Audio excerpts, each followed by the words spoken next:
தெளிவு குருவின் திருமேனி காண்டல், தெளிவு குருவின் திருநாமம் செப்பல், தெளிவு குருவின் திருவார்த்தை கேட்டல், தெளிவு குரு ஒரு சிந்தித்தல் தானே, தெளிவு குரு ஒரு சிந்தித்தல் தானே. திருச்சிற்றம்பலம். மதிலமா விநாயகர் பாடல் பாடுங்க. திருச்சிற்றம்பலம். கைத்தல நிறை கனி அப்பமோடவல் பொறி, கப்பிய கரிமுகன் அடிப்பேணி, கற்றிடும் அடியவர் புத்தியில் உரைபவர், கற்பகம் என வினை கடிதேகும், மத்தமும் மதியமும் வைத்திடும் அரண்மகன், மற்பொருள் தீரல் பூய மதயானை, மத்தள வயிரனை முத்தமி புதல்வனை, மட்டவில் மலர் கொடு பணிவேனே, முத்தமிழடைவினில் முற்படுகிரிதனில், முற்பட எழுதிய முதலோனே, முப்புறம் எரி செய்த அச்சிவனுரை ரதம், அச்சது பொடி செய்த அதிதீரா, அத்துயரது கொடு சுப்பிரமணிபடு அப்புன மதனிடையிபமாகி, அக்குற மகளுடன் அச்சிறு முருகனை அக்கணமணமருள் பெருமாளே, மட்டவில் மலர் கொடு பணிவேனே. திருச்சிற்றம்பலம். அருமை அருமைம்மா. அடுத்ததாக சுசீலாமா நால்வர் துதி பாடுங்கம்மா. சுசீலாமா.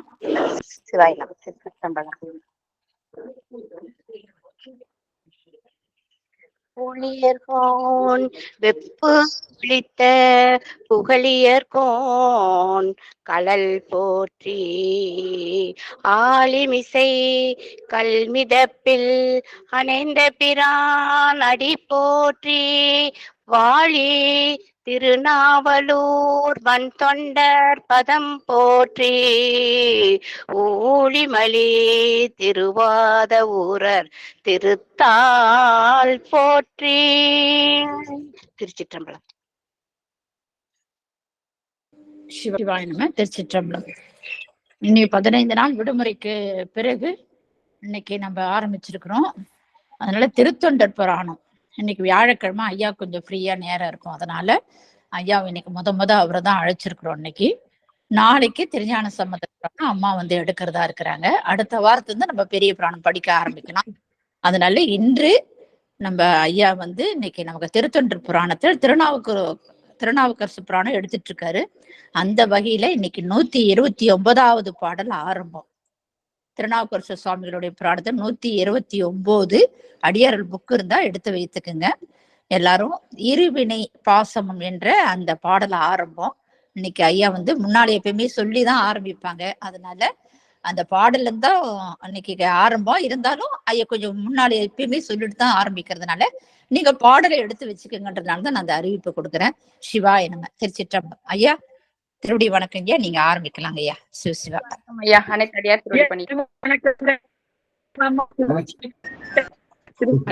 திருவடி வணக்கம்மா. பிரேமாமா திருவடி வணக்கம். ஆனந்தையா திருவடி வணக்கம். சந்தோஷமா. விடுமுறைக்கு அப்புறம் முத குருவோட ஆசீர்வாதத்தை நம்ம வகுப்பு தொடங்குது. பிரேமாமா ரொம்ப ரொம்ப சிறப்பா இருக்கும். சிவாயனம். திருவடி வணக்கம்மா. ஆனந்தையா திருவடி வணக்கம். திருவடி வணக்கம் ஐயா. திருவடி வணக்கம் ஐயா. திருவடி சரணங்க ஐயா. அனைத்து அடியார் திருவடிக்கும் வணக்கம். திருவடி வணக்கம் சாமி. திருவடி வணக்கம். அத்தனை அடியார்கள் திருவடியும் வெளியேன் சென்னிமேல் சூட்டி சிவசிவ நமச்சிவாய். ஆரம்பிக்கலாம். ஆடல் வல்லான் சொக்கநாதருடைய திருவருளும், அங்கேற்கண்ணி மீனாட்சியுடைய திருவருளும், நால்வர் பெருமக்களுடைய குருவர்களும் ஒன்றாக சேர்த்து இந்த ஈசன் குழுமத்திலே தொடர்ந்து 63 நாயன்மார்கள் சரித்திரத்திலே நாவுக்கரசர் புராணம் என்ற தலைப்பிலே அடியேனை சிந்திப்பதற்கு தலமாக அமைந்த இத்தலத்தை அடியேன் மனம் மொழி மெய்களினாலே வழிபாடு செய்கின்றேன். மேலும் இங்கு குழுமி இருக்கக்கூடிய அத்துணை அடியார் பெருமக்களுடைய திருவடி தாமரைகளையும் அடியன் சென்னிமேல் சூட்டி மகிழ்கின்றேன். திருச்சிற்றம்பலம். சிவாய நம. துக்கராஜன் கருணையிலே நாம் இன்றைய தினம் திருநாவுக்கரசு புராணம் என்ற புராணத்தை சிந்திக்க இருக்கிறோம். நிறைய சிந்திச்சிருக்கோம் இதுக்கு முன்னாடி. ரொம்ப அடியன் முழுவதுமாக சொல்லல, ஏன்னா அது சொல்வதற்கே 1 மணி நேரம் ஆகும். நாவுக்கரசு புராணத்தை திரும்ப சொல்வதற்கு 129 பாடலை சொல்வதற்கு ஒரு சின்ன கிளிம்ஸா அதை சொல்லி உள்ளுக்குள்ள போகலாம்னு நினைக்கிறேன்.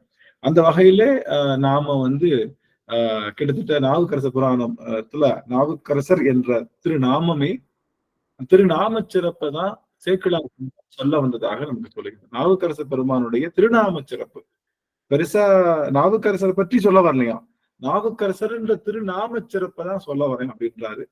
அதுக்கப்புறம் திருமுனைப்பாடி வளநாட்டிலே திருவாய்மூரிலே நம்முடைய நாவுக்கரசர் பெருமான் அவருக்கு மருள்நிக்கியார் என்ற பெயரோடு மாதினியார் மற்றும் மன்னிக்கணும் அடியார்கள் தான் இருக்கு. அவர் தந்தையார் பேர் புகழனார். புகழனாருக்கும் மாதினியாருக்கும் அவர்கள் பிறக்கிறார்கள். அவர்களுக்கு திலகவதியார் பிறக்கிறாங்க.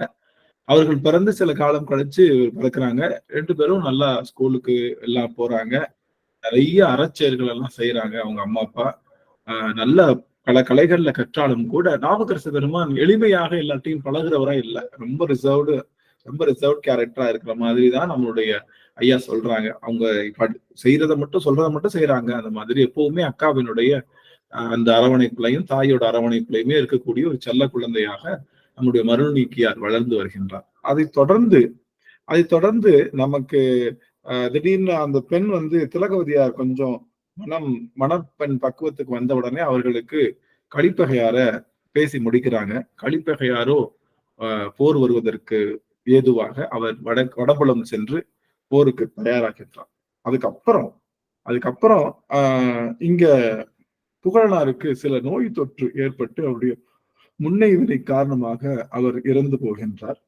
அதுக்கப்புறம் அவரை தொடர்ந்து அவருடைய மாதினியாரும் அவரோடு சேர்ந்து தன் உயிரை மாய்த்துக் கொள்கின்றார்கள். இப்படி பல சம்பவங்கள். தாயையும் தந்தையும் இழந்த காலத்துல திலகவதியார் இருக்காங்க. அதுக்கப்புறம் நம்மளுடைய அவர்கள் ஒருவாறு தேறி வருகின்றார்கள். தேறி வரும்போது ஒரு செய்தி கிடைக்கின்றது. வடபுலத்திலே சென்ற கலிப்பகையாரும் வீரமரணம் எய்தினார் என்று. தொடர்ந்து இந்த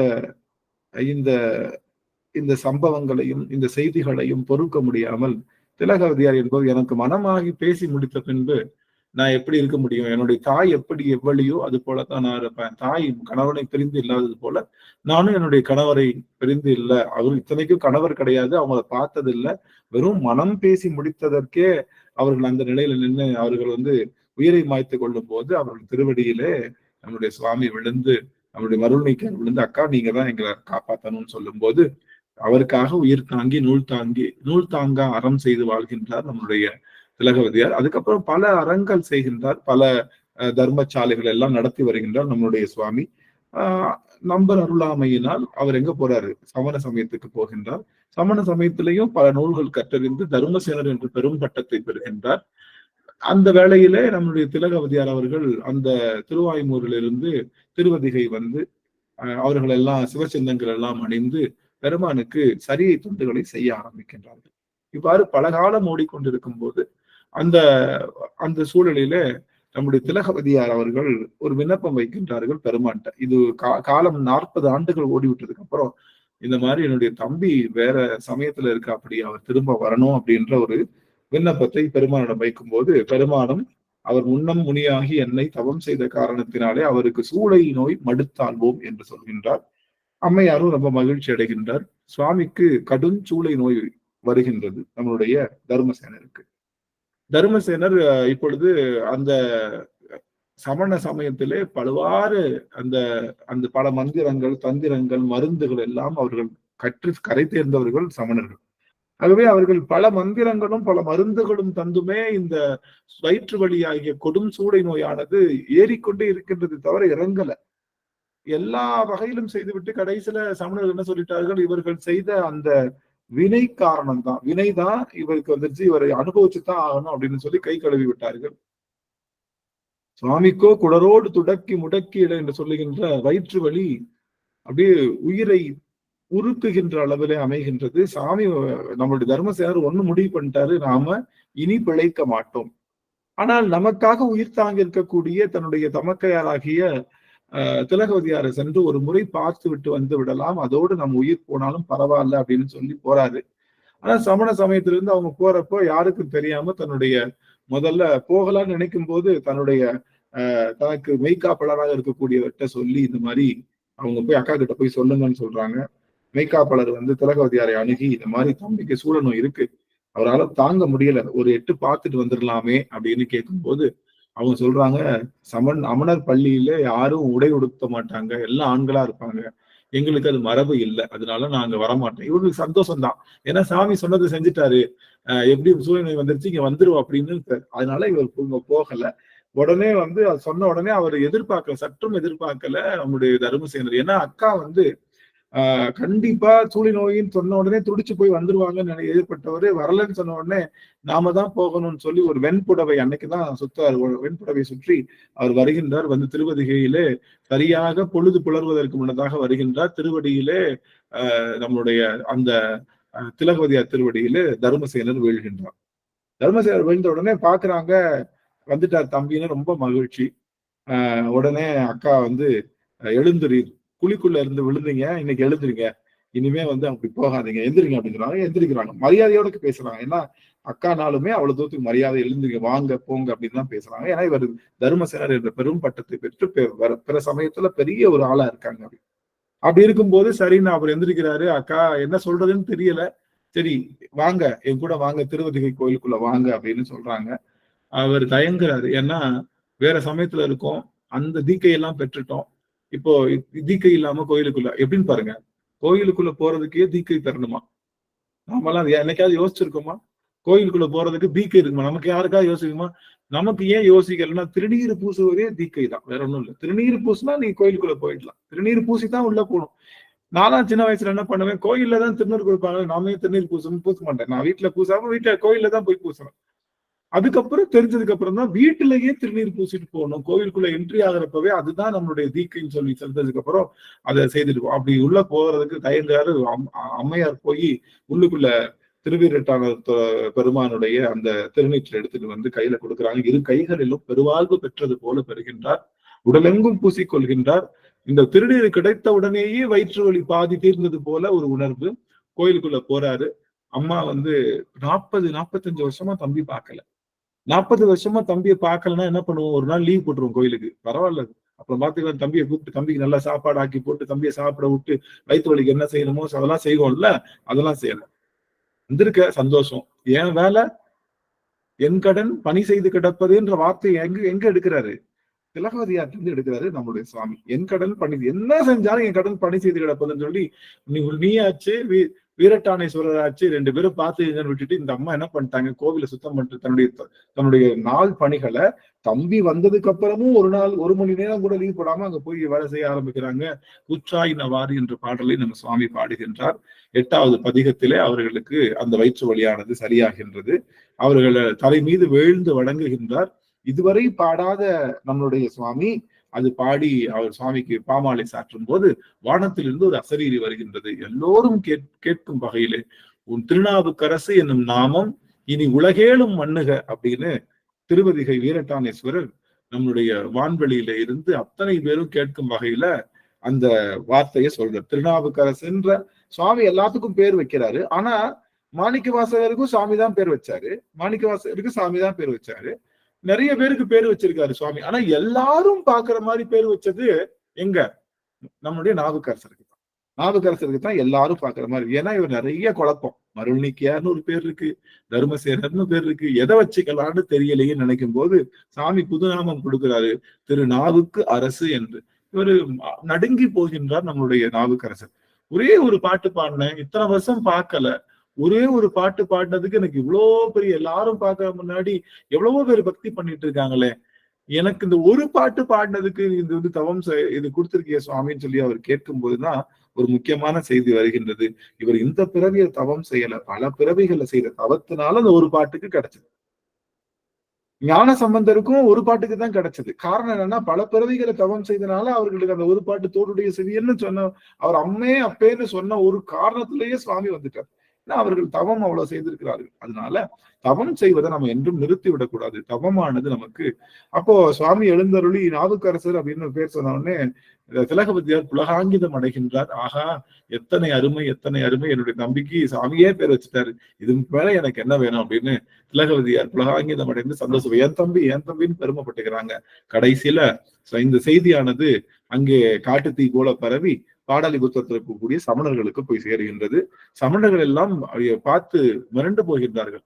இப்படி நம்ம சமயத்துல வயிற்று வலி என்று சொல்லி சைவ சமயத்துல வயிற்று வலி நீங்கியது என்றால் நம்ம சமயத்தை யாரு மதிப்பா, நம்ம சமயத்திற்கான அந்த சிறப்பு இல்லாமல் போய்விடுமே என்று சொல்லி அவர்கள் மன்னனிடம் சென்று முறையிடுகின்றார்கள். இந்த மாதிரி இவர் நம்ம கிட்ட வித்தையெல்லாம் கத்துக்கிட்டு இவர் வயிற்று வலி என்று பொய்யாக சொல்லி இங்க உள்ள வயிற்று வலிய அங்க போய் தீர்ந்ததாக நாடகமாடி நம்முடைய சமண சமயத்தை தவிடுபடியாக்குகின்ற ஒரு பெரும் செய்தி அவர் செய்து வருகின்றார். ஆதரனாலே அவரை நாம் சரியாக தண்டிக்க வேண்டும் என்று சொல்கின்றார். சமண சமயத்திலே யாரையும் தண்டிக்க கூடாது, எந்த உயிரை துன்புறுத்தக்கூடாது என்ற மிகப்பெரிய கொள்கை இருந்தாலும் அந்த கொள்கையெல்லாம் வாயளவுல தான் இருக்கு சமணர்களுக்கு. அந்த கொள்கையெல்லாம் வாயளவுல தான் இருக்கு, அது எழுத்தளவுல தான் இருக்கே தவிர அது செயல்பாட்டுக்கு வரல. அதனால சமண மன்னனும் என்ன செய்யணுமோ செய்யுங்க அப்படின்னு சொல்றான். முதலாவதாக அவரை நம்ம நீற்றறையில போடுவோம் அப்படின்னு சொல்றாங்க. முதல்ல போய் அழைக்கிறாங்க, இங்க மன்னனை பார்க்க வாங்க அழைக்கிறாங்க. மன்னனை பார்க்க வரும்போது இவர் சொல்றாரு, நான்லாம் மன்னனை பார்க்க முடியாது, நாமாருக்கும் குடியெல்லாம் நம்மனை அஞ்சோம், நான் யாருக்கும் குடி கிடையாது, சிவபெருமான் ஒருவனுக்கு மட்டும்தான் குடி, என்ன வேணாலும் பண்ணிக்கங்கன்னு சொல்லும் போதுதான் நீற்றறையில போடுறாங்க. நீற்றறையில போட்டு 7 நாட்கள் கழித்து பார்க்கும்போது மாசில் வீணையும் மாலை மதியமும் வீசு தென்றலும் வீங்கட வேணிலும் என்று சொல்லி பெருமான் அப்படியே மாசு மறு இல்லாத அன்றளந்த செந்தாமரை போல வெளிவருவதை கண்டு அப்படியே எல்லாரும் வியந்து பார்த்தாலும் கூட சமணர்கள் என்ன சொல்லுகிறாங்கன்னா, இதுவும் சமண சமயத்துல கத்துக்கிட்ட மந்திரம் தான், சமண சமயத்துல கத்துக்கிட்ட மந்திரத்தை வச்சுதான் அவர் வெளியே வந்திருக்காருன்னு அப்பவும் அவர்கள் உணரல. அதுக்கப்புறம் என்ன பண்ணலாம்னு மன்னன் கேட்கும் போது இந்த மாதிரி நஞ்சு உணவை கொடுக்கலாம் அப்படின்னு சொல்றாங்க. நஞ்சு உணவை கொடுக்குறாங்க. நஞ்சு உணவையும் சாமி சாப்பிடுறாரு. அது ஒன்னும் வேணான்னு சொல்லல, நல்லா தெரிஞ்சுக்கோங்க. இவர் பார்த்து நாவுக்கரச பெருமான் பார்த்து, நல்லா இந்த ஒரு செய்தி எல்லாரும் கொஞ்சம் விட்டு நோக்கணும், எல்லாரும் கொஞ்சம் ஆன் பண்ணிக்கலாம். நாவுக்கரச பெருமான் பெருமானே அவருக்கு பெயர் சூட்டுகின்ற அளவுல அவருக்கு அந்த இன்ஃப்ளூயன்ஸ் இருக்கு, பெருமானே பெயர் சூட்டாரு. அப்போ நினைச்சிருந்தா என்ன பண்ணிக்கலாம், சமணர்கள் செய்கின்ற அந்த தீங்க சமணர்கள் அத்தனை பேரையும் வெகுண்டு பார்த்து இவர்கள் நெருப்பிலே சாம்பலாக கடவை அப்படின்னு சொல்லியிருந்தாருன்னு வச்சுக்கோங்க. எப்படி இவங்க சமணர்களை பார்த்து சமணர்கள் அத்தனை பேரும் நெருப்பிலே சாம்பலாக கடவை அப்படின்னு சொல்லியிருந்தாருன்னு வச்சுக்கோங்க, என்ன ஆகும், நெருப்புல சாம்பலா போயிடுவாங்க. ஏன்னா நாவுக்கரசு வாயில நான் என்ன வார்த்தை வந்தாலும் அது சிவ வாக்கு அப்படியே பழிக்கும்னு சொல்றப்போ, ஆனாலும் இதுதான் இந்த இடத்துலதான் எனக்கு உருக்கமா இருக்கும். நினைச்சிருந்தா அந்த இடத்த சுவாமி அவர்களை வெகுண்டு பார்த்திருந்தா போதும், அவர்கள் எரிந்து போயிருப்பார்கள். ஆனா சுவாமி அதை செய்யல. காரணம் என்னன்னா, நாம இவ்வளவு நாள் பெருமானை பிரிந்து இருந்தோம். இந்த பெருமானை பிரிந்து நாம சமண சமயத்துல சென்று அவர்களிட்ட உணவை வாங்கியிருந்தோம். அவர்களிட்ட உணவை வாங்கும் போது அவர்கள் செய்கின்ற தண்டனையும் நம்ம தான் வாங்கி ஆகும். அதனால நம்ம தண்டனையை பொறுக்கணும்னு பொறுத்தார், வேற ஒண்ணும் இல்லை. அவர் நினைச்சிருந்தா பண்ணிக்கலாம். ஒரு செய்தி சொல்றாரு, பரமஹம்சர் ராமகிருஷ்ண பரமஹம்சர் தினமும் மகாகாளியை நேருக்கு நேராக பார்த்து பேசுவாராம். அம்மா எப்படி இருக்க, என்ன பண்ற, செய்யற, நல்லா இருக்கியா? அவளும் பிரத்யட்சமா என்னப்பா எப்படி இருக்கன்னு கேட்டு போவாங்க. அவருடைய முதுகிலே மிகப்பெரிய பிளவு, ராமகிருஷ்ண சுவாமியுடைய முதுகிலே மிகப்பெரிய பிளவு. அது கேன்சர் நோயை போல முழுவதுமாக அப்படியே எப்பயும் ரத்தம் வடிஞ்சுக்கிட்டே இருக்குமா, அப்படியே சீல் வலிஞ்சு போயிட்டு இருக்கும். எல்லாரும் திட்டுவாங்க, இவர் என்ன காளியை பாக்குறாருன்றாரு, சும்மா டுபாக்கூர் போல. காளியை பார்த்தா என்ன கேட்போம், எம்மா முதுகு வலி சரி பண்ணுன்னு சொல்லுவோம்ல. ஆனா இவர் சரி பண்ண மாட்டேன், சரி பண்ணாம இருக்காரு அப்படின்னு சொல்லி எல்லாரும் சும்மா சொல்றாரு. ஒரு நாள் அம்மையாரு கூட அப்படி நினைச்சாங்களாம். சாரதாம்மா ஒரு நாள் பாக்குறாங்க, மகாகாளியும் சேர்ந்து பேசிட்டு இருக்கிறத பாக்குறாங்க. அம்மாவுக்கும் தரிசனம் கொடுக்குறாரு இவர், பரமஹம்சர் மூலமா சாரதாம்மா மூலமாவும் தரிசனம் கிடைக்கும். பார்த்துட்டு அம்மா அப்பதான் நினைச்சுக்கிறாங்க, வந்து போறா, இவர் வேணுக்கும்னே கேட்கல. ஏன் கேட்கல, ஏன்னா அவளுக்கு தெரியாதுதா, அவளுக்கு எல்லாம் தெரியும். ஏப்பா இவ வந்து பாக்குறா, பேசுறா, ஆனா முதுகுல இருக்கிற நோயை குணமாக்க மாட்டேங்கிறான்னா, இவன் இதை அனுபவிச்சாதான் அந்த அந்த முக்தி நிலைக்கு இவன் வர முடியும். இது அனுபவிக்க வேண்டிய கர்மான்னு அவளே விட்டு போறான். அவளே விட்டு போறப்ப அவகிட்ட போய் கேட்கலாமா? அவளே இந்த பிறவியில இந்த கர்மா அனுபவிச்சாதான் என்கிட்ட வர முடியும்ன்றதுக்காக விட்டுட்டு போறா. அப்படிங்கிறப்போ அதை நம்ம கேட்க கூடாதுன்னு அவரும் கேட்கல, அம்மாவும் ஒன்னும் சொல்லல. கடைசி வரைக்கவே அந்த நோயால அவதிப்பட்டுதான் இருந்திருக்காரு சுவாமி. தினமும் பிரத்யட்சம். நான் அதைத்தான் இங்க யோசிச்சுக்குவேன். நம்மளுடைய சுவாமி நாவுக்கரச பெருமான் நினைச்சிருந்தா ஒரு வார்த்தை அப்படி வெகுண்டு, அப்படி கண்களை வெகுண்டு பார்த்திருந்தா போதும், சமணர்கள் அத்தனை பேரும் அப்படியே தவிடுபொடியாக, அவர்கள் எல்லாம் அப்படியே நீராக மாறி அப்படியே பஸ்பமா போயிடுப்பாங்க. ஆனா செய்யல. ஏன்? அக்செப்டன்ஸ்னா அக்செப்ட் பண்ணிக்கிறது, ஏற்றுக்கொள்வதுதான் இருக்கிறதுலயே மிகச்சிறந்த தவம். பெரிய தவம் எதுன்னா வருகின்ற வழிகளை அப்படியே ஏற்றுக்கொள்வது. நீ கொடுக்கிற பரிசாயினும் வழியாயினும் உன் கருணையே அப்படின்னு நினைக்கின்ற அந்த நிலைக்குத்தான் தவம்னு பேரு. காட்டுல போய் காலை மடக்கி பூண்டெல்லாம் நம்ம புற்றெல்லாம் அப்படி வருகின்ற அளவுக்கு செய்கின்ற அந்த தவம் அல்ல. இல்லறத்துல இருக்கும்போது, நல்லது செய்யும் போது, 4 பேர் நம்மள நல்லா பேசுறப்போ, 4 பேர் நம்ம வேணுக்கும்னே இது இப்படி இருக்கே, இதெல்லாம் எப்படி பிழைக்க போகுது, இதெல்லாம் பார்த்துக்கலாமே அப்படின்னு நம்மளை எள்ளி நகையாடும் போது, நமக்கு திரும்ப திரும்ப தீவினைகளை எல்லாம் அவர்கள் செய்யும் போது, அத்தனையும் சிவத்தினுடைய பரிசுதான் அப்படின்னு சொல்லி அவங்கள ஒரு வார்த்தை கூட சொல்லாம, நாம எந்த பிறவியில என்ன செய்தோமோ இவர்களுக்கு அது நமக்கு திரும்பி வந்து கொண்டிருக்கின்றது. ஆகவே இதை நாம் அப்படியே ஏற்றுக்கொள்ள வேண்டும் என்ற மனப்பான்மையை இந்த இடத்துல நம்மளுடைய சுவாமி நமக்கு தர. யாரு? நாவுக்கரச பெருமான் தர. நமக்கு வருகின்ற வழிகளை நாம் விழுங்கிக் கொள்ள வேண்டும். அதுவும் சிவன். இது நான் போன ஜென்மத்துல நம்ம செஞ்ச பிணையினுடைய பயன்தான் வருது. அதனால ஒண்ணும் இல்ல, சாமி இந்த பயனை தீர்த்துக்கோ, இந்த பயனை எப்படியாவது எனக்கு சரி பண்ணா சாமி அதையும் சரி பண்ணுவாரு. ஆனா சரி பண்ணிட்டாருன்னா இந்த வினையை அனுபவிக்கிறதுக்கு இன்னொரு பிறவி கொடுப்பாரு. கன்ஃபார்மா அதை அனுபவிச்சுதான் ஆகணும். அந்த இன்னொரு பிறவி வேணான்னு நினைக்கிறவங்க என்ன பண்ணுவாங்கன்னா, என்னனாலும் குறைஞ்சிக்க, என்ன கொடனாலும் குறைஞ்சிக்க, ஆனா இப்பிறவி போதும், இப்பிறவிக்கு மேல எனக்கு பிறவி வேண்டான்னு நினைக்கக்கூடிய ஆற்றலுடைய ஆன்மாக்கள், அருளாளர்கள் எல்லாம் சிவபெருமான்ட்ட அப்படியே அதை ஏற்றுக்கொள்கின்ற அந்த நிலை. அந்தனால அவர்கள் பால்ல நஞ்சு கலந்து ஊட்டுகின்றார்கள். அவர்கள் கையே வர முடியாம செஞ்சிருக்கலாம். ஆனா அந்த பால் உணவை சாப்பிடுறாரு. சாப்பிடும் போது தான் உயிரோட இருப்பேன்னு நினைச்சு சாப்பிடல. அவரு தனக்கு எதுனால் நாம சிவத்தை விட்டு பிரிஞ்சிருந்தோம், சிவத்தை இவ்வளவு நாள் கூட இல்ல, சிவ குடும்பத்துல பிறந்து சிவத்தை இல்லை என்று சொல்லுகின்ற இடத்துல இருந்தோம், அதுக்கு தண்டனை இது, எனக்கு வேணும்னு சொல்லி சாப்பிட்டாரு. ஆனா சாமி என்ன பண்ணாரு? அவன் கண்டத்துல தேவர்களுக்காக நஞ்சை வைத்து அதை அமுதமாக கொண்டவன், தன்னுடைய அடியார்களுக்கு வருகின்ற நஞ்சையா அமுதமாக ஆக்க முடியாதவன். அதனால அப்படியே அழகா அமுதாச்சு. அதுக்கப்புறம் யானையை வைத்து இடறுவதற்காக பட்டத்து யானையை அனுப்புறாங்க. அந்த யானை வருகின்ற செய்திகள்லாம் பெருசா பார்த்தோம். அதெல்லாம் சுவாமியை மிதிக்க போது நினைக்கும் போது சுவாமியை வலம் வந்து வணங்கி, அதுதான் சுண்ணவன் சந்தன சாந்தும் பாடி சுவாமியை வலம் வந்து வணங்கி அப்படியே அது போய் யார் ஏவுனாங்களோ அந்த யானை பாகனையும் அந்த சமணர்களையும் அது மிதிச்சு கொள்ளுது. அதுல தப்பிச்சு ஓடி அங்க போய் மன்னர் காலில் விழுந்து, இதுவும் என்னது, இதுவும் எங்க இருந்து கத்துக்கிட்டது?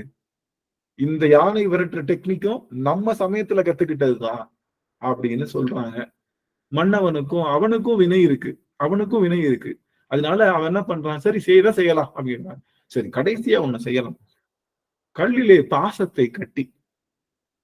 பாசத்தை கட்டி நடுக்கடல்ல போய் போட்டுட்டு வந்துருவோம், அதோட முடிச்சிடலாம் அப்படின்னு. ஒன்னும் ஆகாது அப்படின்றான். சரின்னு மன்னவனும் சொல்றான். நினைத்தாலே மனமெல்லாம் நடுங்குகின்றது. அந்த செந்தழல் மேனி இறைவனுடைய வடிவமாகவே இருக்கின்ற நம்மளுடைய நாவுக்கரச பெருமான கல்லுல வச்சு நல்லா இறுக்கமா கட்டுறாங்கன்றப்போ அவர் உடம்புல ஒவ்வொரு இடத்துலையும் கயிறு தடம் பதிவது எனக்கு எல்லாம் அப்படியே வலிக்கும்னா, இப்படி கட்டிட்டாங்களே அப்படின்னு கண்ணுக்கு முன்னாடி சைக்கிள் அப்படி இருப்பி அதை கட்டி என்ன பண்றாங்களாம், நடுக்கடல்ல தொப்புக்கடின்னு போட்டுறாங்களாம். கொஞ்சம் வயசானவரு கொஞ்சம் மெதுவா போடலாம் அப்படிலாம் இல்ல, பிடிச்சு தள்ளி விடுறாங்க. கோவத்துல உள்ள தள்ளி விடும் போது சுவாமி சொற்றுணை வேதியன் சோதியன் மாணவன் அப்படின்னு பாடி நற்றுணையாவது நமச்சிவாயவேன்னு சொல்லும் போது அந்த கல்லானது தெப்பமாக மிதக்கின்றது. அந்த கல்லு தெப்பமா மிதந்து சுவாமி என்ன பண்றாரு, அந்த பாசம் எல்லாம் தெரிக்கின்றது. ஏன்னா சிவநாமம் சொல்லும் போது சிவநாமம் எதை சொல்லுதுன்னா பாசம் தெரிக்கிறது. பாசம்னா நமக்கு இருக்கக்கூடிய கட்டுகள் எல்லாம் தெரித்து அந்த போட்ல அந்த கல்லே போட்டு மாதிரி சுவாமி தெப்பமாக மாறி அதுல ஏறி உட்கார்றாரு. அவர் காட்டுகின்ற இடமெல்லாம் அப்படி போகுது. ஏன்னா மிதந்தா நடுக்கடல்ல கல்லு மிதக்குது, நீங்க உட்கார்ந்து இருக்கீங்க, இந்த கல்லு நகராதுன்னா உங்களை காப்பாத்தி ஏதாவது பிரயோஜனம் இருக்கா? நடுக்கடல்ல நீங்க அப்படியே மிதந்துகிட்டு இருக்கீங்க. ஏன்னா அந்த கல்லு நகர்ந்து எங்க போகணும், கரையை நோக்கி போகணும், துடுப்பு போடணும். துடுப்பு போடாமலே அங்க போகுது. அது பேரு தான் தெப்பம். தெப்பம்னா அது என்ன பண்ணும், அது கரை நோக்கி செல்லுகின்றது பேரு தான் தெப்பம். கரை நோக்கி போனாதான் தெப்பம். கரை நோக்கி போகாம இது ஏதோ கடல் நோக்கி போகக்கூடாது. கடலுக்கு போகணும், திரும்ப கரை நோக்கி வருகின்றது. அது மாதிரி தெப்பமாக சுவாமி வருகின்றார் அப்படின்ற செய்தியோடு போன அமர்விலே நாம் நிறுத்தியிருந்தோம். இந்த அமர்வுல இருந்து நாம அதை தொடர்ந்து நம்ம பார்க்க இருக்கின்றோம். நிறைய செய்திகள் அடியார் நேற்றைய தினம் முழுவதுமா கொஞ்சம் அடியார்களுக்கு சொல்லணும் அப்படின்னு சொல்லிட்டு நிறைய செய்திகளை படிச்சு அதுல சில இடங்கள்லாம் எனக்கு உங்ககிட்ட சொல்லும் போது ஒரு உணர்வு ஏற்படும், அடியன் தனியா படிக்கும் போது ஒரு உணர்வு ஏற்படும். அது பெருமான் கொடுக்கின்ற உணர்வு. நிறைய இடங்களா ஒரு செய்தி மட்டும் சொல்லிக்கிறேன், சரி, ஏன்னா உள்ளுக்குள்ளே போயிடலாம். ஏன்னா நமக்கு காலம் வந்து கரெக்டா இருக்கு. அதனால அது மட்டும் நான் உள்ளுக்குள்ள போயிடுறேன். ஏன்னா இது சொல்லும் அந்த செய்தி வரும்போது நான் சொல்றேன், ஏன்னா தனியா சொல்லாம இது அதுக்கான நேரம் வரும்போது அந்த செய்தியும் சேர்த்து சொல்லிக்கலாம். எனக்கு ஒரே ஒரு பெரும் பெருமை என்ன அப்படின்னா, இதெல்லாம் நடந்த இடம் எங்கன்னா திருப்பாதிரி புலியூர். திருப்பாதிரி புலியூர்லதான் இதெல்லாம் நடந்துச்சு. எங்க கடலூர் அடியார்கள் இருக்கிற இடத்துலதான் இதெல்லாம் நடந்துச்சு. ஏதோ தெரிஞ்சோ தெரியாமலோ இந்த நாய்க்கு வந்து இந்த புராணம் சொல்லணும்னு ஏதோ எந்த பிறவியிலையோ அடியன் செய்த பெரும் தவத்தினாலே கிடைத்த ஒரு காரணத்தினால முன்னாடியே வந்து பாத்துக்கோ, முன்னாடியே இதெல்லாம் நீ வந்து பாத்துக்கோ அப்படின்னு சொல்வது போல கரையேறிய குப்பம், பாதிரி புலியூர், நம்மளுடைய நம்மளுடைய தில்லை, இதெல்லாம் வந்து அடியனுக்கு ஒரு பெரிய ஒரு வாய்ப்பா நம்மளுடைய இந்த கடலூர் அடியவர் பெருமக்கள் எல்லாம் வந்திருக்காங்க நினைக்கும் போது அடியன் ஒருவேளை இதெல்லாம் பாக்குறேன்னா இன்னும் உணர்வு கொஞ்சம் கம்மியா தான் இருக்கும். அந்த இடத்துல போயிட்டு வந்தனால அந்த உணர்வு வந்து இன்னும் கொஞ்சம் அதிகமா இருப்பது போல அடியன் உணர்ந்த திருவதிகையில பெற்ற அனுபவம் இதெல்லாம் யோசிக்கும் போது அடியன் பெரும் பெரும் பேர் பெற்றவனாக உணர்கின்ற இந்த செய்தியை சொல்லுது. இப்போ இந்த இடத்துல நிறுத்தணும். அப்பெருங்கல்லும் அங்கரசு மேல் கொல தெப்பமாய் மிதத்தலில் செரித்த பாசமும் தப்பிய அதன் மிசை இருந்த லாவில் சீர் மெய்ப்பொருள் தொண்டனார் விளங்கி தோன்றினார். உள்ளுக்குள்ள பாசத்தோட கட்டி கடல்ல போட்டாங்க. இப்போ அந்த கல்லு மிதந்து பாசம் தரித்து சாமி மேல வந்து தாமரப்பூ எப்படி உள்ள இருந்து அப்படியே மேல இருந்து எந்திரிச்சு வருமோ அது போல சாமி வந்திருக்காங்க. அதுதான் காட்சிங்க. அந்த காட்சியோடு நமக்கு செய்யறாங்க. அடுத்த பாடல் தான் இந்த அமர்வுல இருந்து நம்ம பார்க்கிறோம். அடுத்த பாடலும் இவர் வந்த தெப்பத்தை தான் சொல்லுது. இருவினை பாசமும் மலக்கல் ஆர்த்தலில் வருபவ கடலில் வீண் மாக்கல் ஏறிட அருளுமை அஞ்செழுத்து அரசை இக்கடல் உருகல் மேல் ஏற்றிடல் உரைக்க வேண்டுமோ. என்ன சொல்றாங்க, ஏப்பா கல் என்ற 3 மலங்கள்,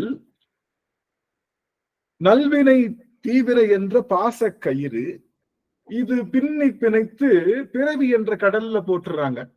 கவனிங்க, நல்வினை தீவன் என்ற 2 பாசக்கயிறு, நம்மளுடைய மலம் என்ற கல்லு, இந்த ஆன்மாவை இதோட கட்டி பிறவி என்ற கடல்ல போட்டுடுறாங்க. அந்த பிறவி என்ற கடல்ல போட்டு இந்த இத்தனையும் அடிச்சுட்டா நமச்சிவாயன்னு ஒரு மந்திரத்தை சொன்ன உடனே இந்த நல்வினை தீவினை பாசம் நீங்கி மும்மலம் என்ற கல் உடைந்து பிறவி என்ற கடல் நீங்கி கரை என்ற சிவபெருமானிடம் கொண்டு சேர்த்து விடுகின்றது. பிறவி கடலையே நீக்குது, நல்வினை தீவினை பாசத்தையே அறுக்குது, மலக்கல்லையே அது உடைக்குது. அப்படின்னா இந்த உலக கயிறையும் இந்த உலக கல்லையும் இந்த உலக கடலையும் இந்த நமச்சிவாய மந்திரம் நீக்குதுன்னு சொல்றது ஒரு பெரிய விஷயமானு கேக்குறேன். எப்ப பெரிய கடல், உலகத்திலேயே பெரிய கடல் எதுன்னா பிறவி கடல் தான். உலகத்திலேயே பெரிய கயிறு எதுன்னா நல்வினை தீவினை என்ற கயிறு தான். உலகத்திலேயே மிகப்பெரிய கல்லு, அமுக்கிற கல்லு எதுன்னா 3 மலங்கள், ஆணவம் கண்மம் மாயை என்ற 3 மலங்கள் தான் கல்லு. இதெல்லாம் பெருசு, இதுல இருந்து வெளியே வரவே முடியாது. அதுக்குள்ள விழுந்த அந்த மாக்களை, அந்த அந்த அந்த உயிர்களை சுவாமி நமச்சிவாய மந்திரம் அந்த உயிர்கள் சொல்லுச்சுன்னா இருவினை பாசம் நீங்கிறது, கல்லு உடைஞ்சிருது, பிறவி கடல்ல இருந்து வெளியே வந்துடுறாங்கன்றது எப்படி உண்மையோ அதவே அது நீக்கும் போது இந்த கல்லு மிதந்ததும் இவர்கள் கட்டிய கயிறு தெரித்ததும் இந்த இந்த தெப்பம் இந்த கல்லு இந்த பிறவி கடல்ல இருந்து இந்த கடல்ல இருந்து அவர் வெளியே வந்ததும் ஒரு பெரிய விஷயமா? அது ஒரு பெரிய விஷயமான்னு கேக்குறாங்க சுவாமி. அப்போ இப்ப இந்த சுவாமி இந்த பிறவி கடல்ல இருந்து வந்ததுக்கான விஷயம் என்ன நமக்கு புரியுது அப்படின்னா, நமச்சிவாய மந்திரத்தை சொன்னா இந்த கல்லு மிதப்பது போல நம்மளுடைய மும்மல கல்லும் நமக்கு மிதக்கும், இருவினை பாசம் என்பது அழியும். நாம சிவபெருமான் உடைய திருநாமத்தை சொல்லும் போது நமக்கு பிறவி கடல்ல இருந்து கரை என்ற முக்தி நிலைக்கு நாம வருவோம், இன்ப கடலுக்கு வந்துருவோம் அப்படிங்கிற செய்தியை சுவாமி பிராக்டிக்கலா செஞ்சு காமிச்சிட்டாரு. நமக்கு எங்க இதுல டவுட் இருக்குமோ, எங்க நமச்சிவாய மந்திரம் சொன்னா நம்ம பிறவிக்கடல இருந்து வருவோமோ மாட்டோமோன்றதுக்காகத்தான் இந்த செய்தியை சாமி செய்து காட்டிருக்காரு.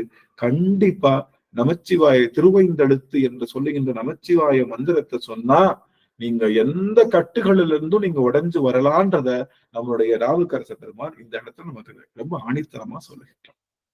அடுத்த பாடலாக இருக்கக்கூடிய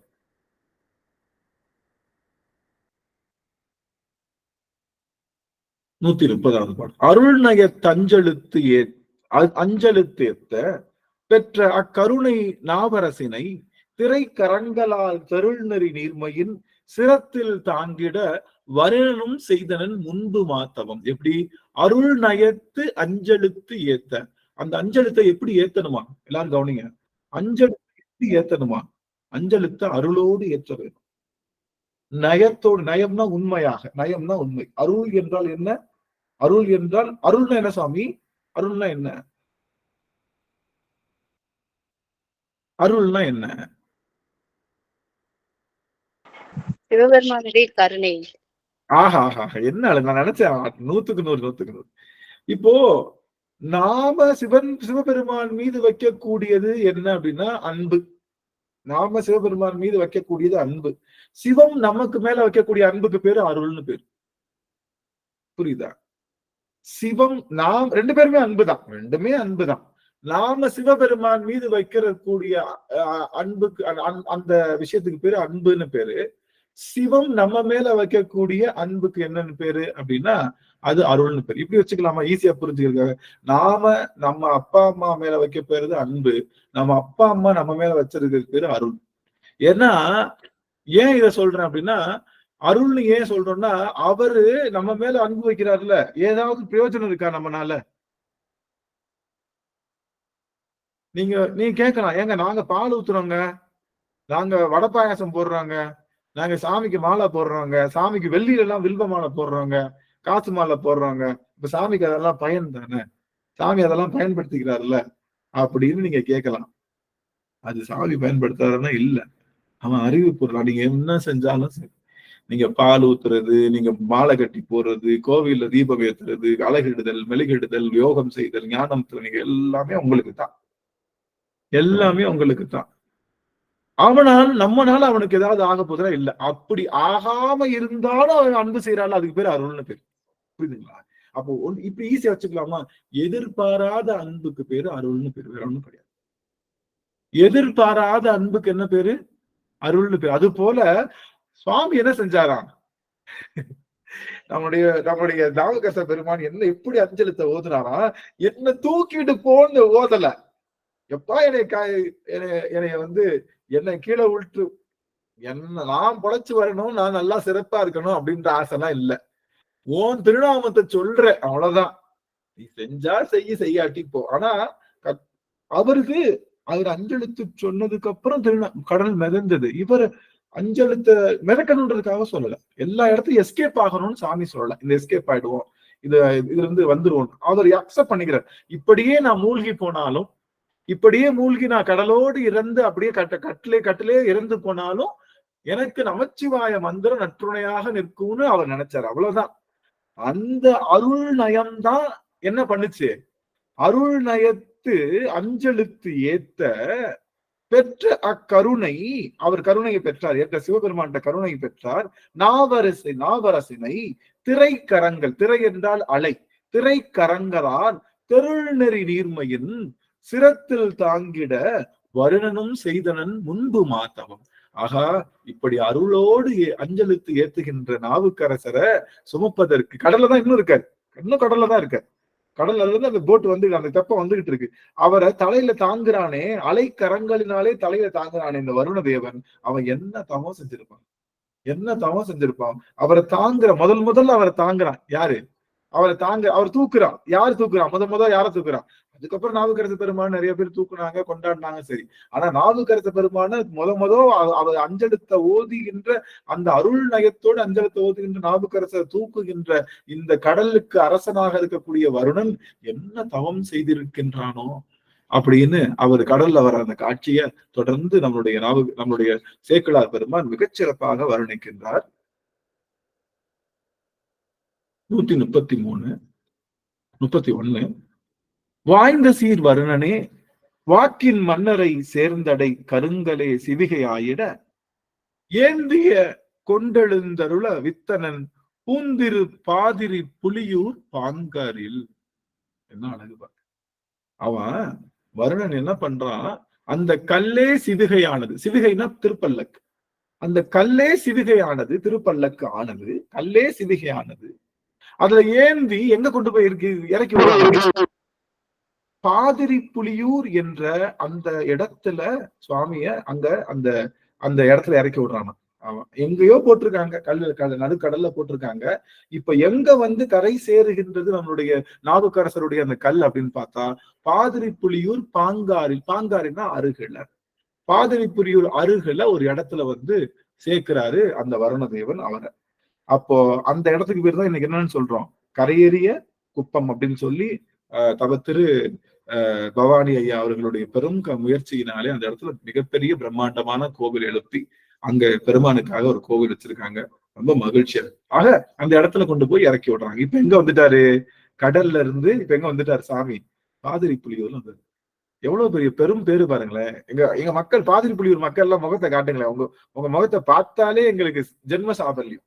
எங்க பெருமான் கரையேறிய முதல் இடம், நாவுக்கரச பெருமான் கரையேறிய முதல் இடம் நீங்க தினம் வாழ்ற பாதிரி புலியூர் நினைக்கும் போது எனக்கு ஒரு பெருமை இருக்கு, ரொம்ப பெருமை இருக்கும். எங்க மதுரை மாதிரி உலகத்துல எங்கேயுமே கிடையாது. மதுரைனா 64 திருவிளையாடல்கள் நிகழ்ந்தது, பூலோக கைலாயம்னு சொன்னது, அன்னை மீனாட்சியோட அருள் பெற்றது, ஆஹா ஓஹோன்னு எனக்குள்ள அவ்வளோ பெரிய மதுரைக்கான வீடு இருந்தாலும் எப்போ நாவுக்கரச பெருமானுடைய கரையேறிய இடம் திருப்பாதிரி புலியூர்னு நினைச்சேனோ அந்த நேரமே மதுரை பெருமை என்பது தவிடுபடியானது. முக்தியை தருகின்ற இடம் மதுரை அப்படின்னு சொன்னோம். பாதிரி புலியூர் அப்படின்னா யாரெல்லாம் பிறவி என்ற பெருங்கடலே இருவினை என்ற பாசத்திலே மும்மதல் என்ற கல்லிலே கட்டப்பட்டு இருக்கின்றார்களோ அவர்களுடைய அத்தனை வினையை நீக்குகின்ற கரை திருப்பாதிரி புலி. பேரு பெற்றவர்கள்ல எனக்கு என்ன தெரிய மாட்டேங்கிறீங்க, நான் எல்லாத்தையும் பாத்துக்கிறேன். ஒரு நிமிஷம் இதை நான் ஸ்டாப் பண்ணிக்கிறேன். இதெல்லாம் உங்களெல்லாம் பாத்துக்கிறேன். எங்க பாதிரி புலியூர் மக்கள் எல்லாத்தையும் நான் பாத்துக்கிறேன். எல்லாம் நீங்க எல்லாம் ஆன் பண்ணிக்கா, உங்க திருமுக தரிசனம் கொடுங்க. தவம் என்ன தவம் செய்திருக்கேன்னு பாருங்க. அடியர் வந்து அந்த ஊர்ல எனக்கு ரொம்ப நாளா தெரியாது பாதிரி புலியூர் என்பது கடலூர் என்பது தெரியாது. பாதிரி புலியூர்னா எங்கேயோ இருக்கு போல எனக்கு அம்மா அவங்க அம்மா இன்னைக்கு வரலன்னு நினைக்கிறேன். கிரிஜா அம்மா அவர்கள், வித்யாபதி அம்மா அவர்கள் தான் எனக்கு சொன்னாங்க, ஐயா பாதிரி புலியூர் அடிக்கடி புழுவாய் பிறக்கினும் அந்த பாட்டை நான் பாடிட்டே இருப்பேன். எங்கேயோ இருக்கு போல பாதிரி புலியூர் நினைச்சிட்டு இருக்கேன். எனக்கு தெரியாது, எனக்கு இந்தியாவுக்குள்ளேயே அடியர் ரொம்ப அதிகமா இல்லை. அப்போ இந்த மாதிரி பாதிரி புலியூர் கடலூர் தான் இருக்கணும்னு எனக்கு ரொம்ப சந்தோஷம். அப்ப கூட பாதிரி புலியூருடைய அந்த சிறப்பு எனக்கு தெரியல. அவ்வளவு சிறப்பு. பாதிரி புலியூர் பாடல் பெற்றிருக்கலாம், அவ்வளவுதானே தவிர ஏதோ வந்து நம்மளுடைய புலிக்கால் முனிவர் வந்து அந்த இடத்துல பாதிரி மலர்களை வைத்து பெருமானை பூஜிச்சிருக்க இந்த தல புராணம் தெரியும் தவிர அதுக்குரிய சிறப்பு தெரியல. அங்க போய் வழிபாடு செய்யும் போது கொஞ்சம் சிறப்பு இருந்தது. நாவுக்கரசு புராணத்தை பார்க்கும்போது அந்த திருவதிகையும் பாதிரி புலியூரும் எத்தனை மண் துகள்கள் எல்லாம். அதனாலதான் திருவதிகைக்குள்ள வரல யாரு வரல, நம்பியாரூரர் வரல. எப்பா சாமி நான் வரல சாமி, எங்க ஐயா அங்க கோயில்ல மட்டும் கைய வைக்கல, பார்க்கிற இடங்கள் எல்லாம் கைய வச்சு சுத்தம் பண்ணிருக்காரு. அந்த இடத்தை என் காலால மிதிக்க மாட்டேன்னு சொல்லி சிவபெருமானோட அணுக்கமாக இருந்த நாவலூர் பெருமான் நம்மளுடைய நம்பியாரூரே வரல. நான் மட்டும் கிடுகிடுன்னு வந்துட்டேனே இன்னும் நினைச்சு வருத்தப்படுறேன். அது வந்துட்டேனே. பெருமானே கிடைக்க முடியாத அனுபவம் இல்லையா? நான் ஒன்னும் அங்க இல்ல, அங்க போய் அனுபவிக்கணும்னு சொல்லி வந்தேனே. வந்து பார்த்தா எங்களுடைய மக்கள் எல்லாம் செய்த பெரும் பெரும் தவம் யார் மூவருக்கும் தேவருக்கும் ஐவருக்கும் ஆதீனங்களுக்கும் மிகப்பெரிய மன்னர்களுக்கும் எல்லாம் கிடைக்க முடியாத பெரும் பரிசு. திருவாம்பூர் போகல, திருவாம்பூர் பாத்தீங்கன்னா அதையும் பாத்துட்டீங்கன்னா உங்களுடைய அந்த திருநாவுக்கரசு புராணம் முழுசா முடிஞ்சிருச்சு. சொன்னாங்க. எனக்கு திருவதிகை மறக்கவே முடியாது. இப்படி ஒரு பரிசு. சிவாய் நம்ம அந்த இடத்துக்கு பேரு கரையேறிய குப்பம். ஆமா ஆமா ஆமா ஆமா கரையேறி குப்பம். போனோம் கரையேறி குப்பம். எல்லாரும் போனோமே, எல்லாரும் போயிடுமே. எனக்கு இவர்கள் எல்லாம் போகும்போது நான் என்ன நினைவு ஏற்பட்டது அப்படின்னா, எனக்கு ஒரே தான் பார்க்கலாம், திருவதிகை மட்டும்தான். வேற எதுவும் எனக்கு மைண்ட்ல இல்ல.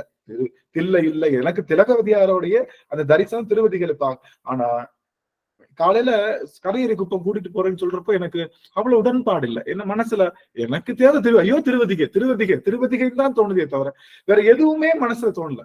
ஆனா அங்க போய் அடியார்களோடு இந்த இடத்துல தான் சாமி வந்தாருன்னு பாக்குறப்போ அப்பையும் கூட மிகப்பெரிய உணர்வு இல்லை. உண்மைதான், அதுதான் கோவில் தான் பார்த்தோம். ஆனா பாடலேஸ்வரன் கோயிலுங்கய்யா 10 நாள் திருவிழா நடக்கும். அந்த 10 நாள் திருவிழா ஒரு நாள் திருவிழா எங்களுக்கு கொடுத்துருவாங்க, பிஷர்மேனுக்கு கொடுத்துருவாங்க. அந்த ஒரு திருவிழாவை நாங்க தான் அதை செய்யணும். அந்த வரிசையோட தேவனாம்பட்டினம் இருந்து வரும் அவங்களுக்கு. நாங்க சின்ன பிள்ளைல இருந்து நாங்க அந்த கோயிலுக்கு தான் எங்களுக்கு பழக்கங்க ஐயா. வரிசையோட போய் அந்த 10 நாள் திருவிழாவில ஒரு நாள் திருவிழாவை எங்கள்கிட்ட கொடுத்துருவாங்க. நீங்க தான் அந்த சீர் வரிசையோட சுவாமிக்கு அந்த உபயத்தை நீங்க எடுத்துக்கணும்னுட்டு. அதனால மகிழ்ச்சி தாங்க ஐயா. இப்ப இல்ல நான் என்ன சொல்றேன்னா, பெரும் பேறு பெற்றவர்கள், பெரும் பேரு எத்தனை பேரு இந்த உலகத்துல முக்தி அடையணும்னா திருப்பாதிரி புலியூர் தான். சாமி சொல்லிட்டு போயிட்டார், நீ உனக்கு பாசம் நீங்கணுமா, உனக்கு உம்மள கல்லு உடையணுமா, உனக்கு பிறவி கடல்ல இருந்து நீங்கணுமா, பாதிரி புலியூரான வந்திருக்கணும். ஒரு நாள் வந்தாலே முக்தினா அந்த ஊருடைய காற்றை கெடில நீரினுடைய காற்று இதெல்லாம் சுவாசிக்கிற உங்களுடைய திருமுக தரிசனம் என்பதே எனக்கு முக்தி. நான் அப்படித்தான் பதிவு செய்யறேன், அப்படிதான் நினைக்கிறேன். அந்த வகையில ஒரு அந்த பீடு, அந்த தலைமாயின்னு சொல்லுவாங்க இல்லையா, தன்னுடைய மதுரை தான் பெருசுன்னு நினைக்கிற எங்க அம்மா மீனாட்சி தான். அம்மா பாதிரி புலியூருடைய அந்த விஷயம், அந்த பெருமான நான் என்ன சொல்லி இது பண்றது. எனக்கு வாய்ப்பு கிடைக்கும் போதெல்லாம், நான் சென்னையில இருக்கிறத ரொம்ப பெருமையா நினைக்கிறேன், வாய்ப்பு கிடைக்கும் போதெல்லாம் பாதிரி புலியூரான போய் பார்க்கணும், அவன் கூட இருந்து அவன் கூடயே இருக்கணும்ன்ற ஒரு அனுபவம் அடியன் பெறணும்னு நினைக்கிறேன். அந்த வகையில இதை நம்ம சொல்லி உங்களெல்லாம் பார்த்ததே அடியன் தவம். விஜயகுமார் ஐயா வந்திருக்காங்க, அடியனுடைய தவம். ஐயா சிவசிவ அடியன் சொக்கநாதா அடியன் செய்த பெரும் தவம். ஐயா இன்னைக்கு எழுந்தொருள் இருக்காங்க, அடியன் செய்த பெரிய தவமா நினைக்கிறேன். விஜயகுமார் ஐயா பற்றி ஓரிரு வார்த்தைகள். அடியன் கற்ற ஒரு சின்ன சின்ன விஷயங்கள்ல ஐயாவுடைய பெரும் பங்கு இருக்கு. அவங்களுடைய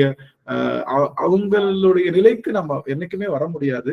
ஆனாலும் அவர்களை போல ஒரு நிமிடமாவது வாழணும்னு அடியர் சின்ன சின்ன விஷயங்கள் ஐயா கிட்ட இருந்து எடுத்து நான் பண்ணிருக்கேன். அடியார்கள் பேசும்போது நமச்சிவாயம் மந்திரம் ஐயா சொல்லப்போ ஐயா அதனால ஐயா எடுத்து இருக்காங்க. ஐயா அவர்களுக்கு ஐயா ஒரே ஒரு நிமிஷம் அவங்களுடைய திருமுக தரிசனத்தை காட்டினீங்கன்னா அடியன் பெரும் பேர் அடைவேன் சுவாமி. ஒரு நிமிடம் மட்டும் அப்படிலாம் ஒண்ணும் இல்லைங்க, அடியன் எழுதிங்க அடியனுக்கு அப்படியே புலகாங்குது, வேலை எல்லாம் அப்படியே புள்ள இருக்குது சுவாமி. அடியன் செய்த தவமா சாமி.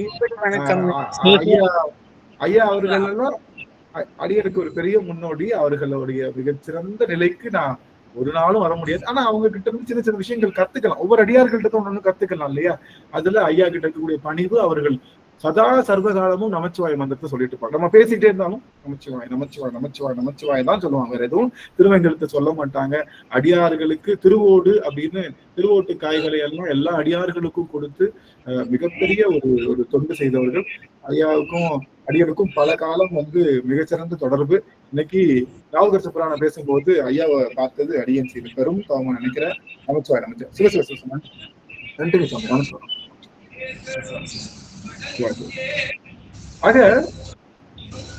சொல்லுங்க ஐயா, கேக்குதுங்களா? கேக்குதுங்க கேக்குங்க. அதாங்க ரொம்ப மகிழ்ச்சிங்கய்யா நீங்க இன்னைக்கு வந்தது அடியன் செய்த தவமா நினைக்கிறேன். பாதிரி புலியூர் பத்தி அடியன் பெற்றதாகவும் சிவசிவா பெரும் நன்றிங்க. மியூட் பண்ணிக்கலாங்கய்யா, நம்ம தொடர்ந்து சிந்திக்கலாம்.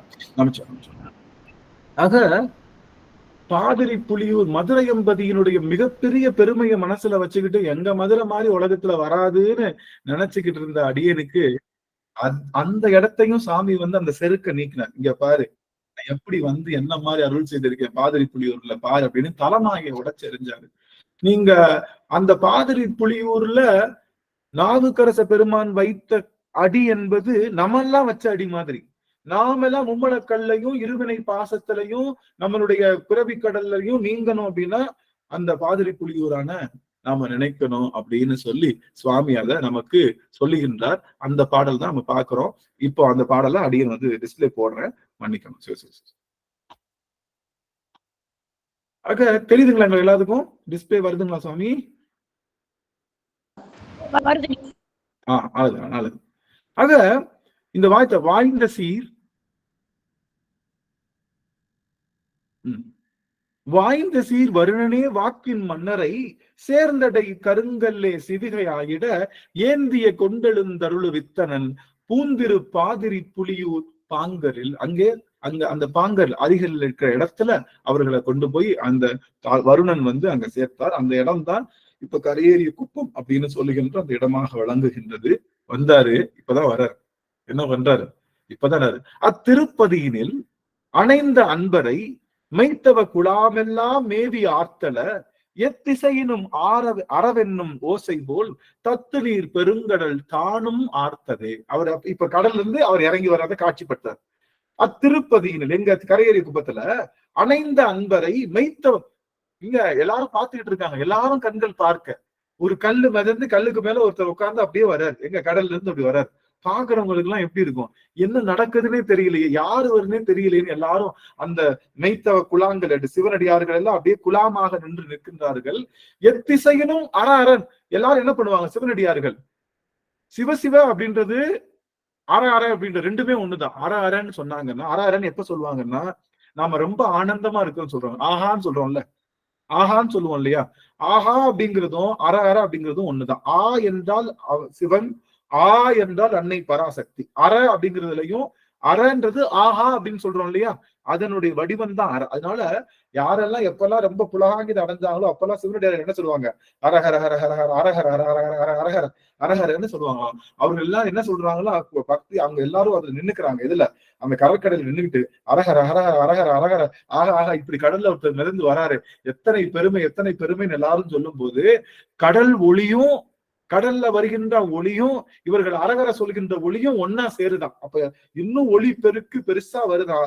அப்படி அந்த நீர் வந்து அப்படி என்ன பண்ணுதான், அந்த இடத்துல ஆர்த்து வருகின்ற இடத்துல சுவாமி வந்து அப்படியே வந்து இறங்குறார். அத்திருப்பதியிலே அணைந்த அன்பரை மெய்த்தவ குழாமெல்லாம் மேவி ஆர்த்து எழ எத்திசையினும் அறவென்னும் ஓசை போல் தத்து நீர் பெருங்கடல் தானும் ஆர்த்து.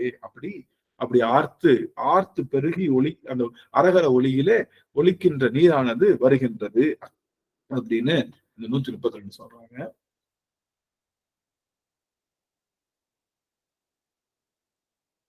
தொழுந்தகை நாவினுக்கு அரசு தொண்டர் முன் செழுந்திரு பாதிரி புலியூர் திங்கள் வெண் கொழுந்தனி சடையரை கும்பிட்டன் எழுந்தருள் நெறி விளங்க பாடுவார். இவர் என்ன பண்றாரு? தொழுந்தகை நாவினுக்கு அரசு தொண்டர் முன் அவர் என்ன பண்றாரு? அவருடைய அங்க நிக்கிறாங்க இல்லையா, அந்த தொண்டர்கள் எல்லாம் நிக்கிறாங்க இல்லையா, அவங்களுக்கு முன்னாடி என்ன பண்றாரு? தொழுந்தகைனா தலைக்கு மேல வைக்கிற போய் தொழுந்தகை. தொழுதல் என்றால் இது. கைக்கு தொழில் என்ன? கைக்கு தொழில் தொழுதல், தலைக்கு தொழில் வணங்குதல். தலையே நீ வணங்காய் கைகால் கூப்பி தொழில். கைகால் கூப்பி தொழில். அப்ப கைகால் கூப்பணும், தொழுதல். தலை என்ன பண்ணும்? கீழே குனியணும், வணங்கணும், தலை கீழே. இது பேரு தான் சைவ தொழுதல். சைவ தொழுதல் வந்து எப்பயுமே தலைக்கு மேல கை, தலை சற்று கீழே குனிஞ்சிருக்கும். இதுதான் தலை வணங்குதல். தலைக்கு தொழில் வணங்குதல், கைக்கு தொழில் தொழுதல். இது ரெண்டையும் சேர்த்து செய்யணும். அது பேர் தான். அதனால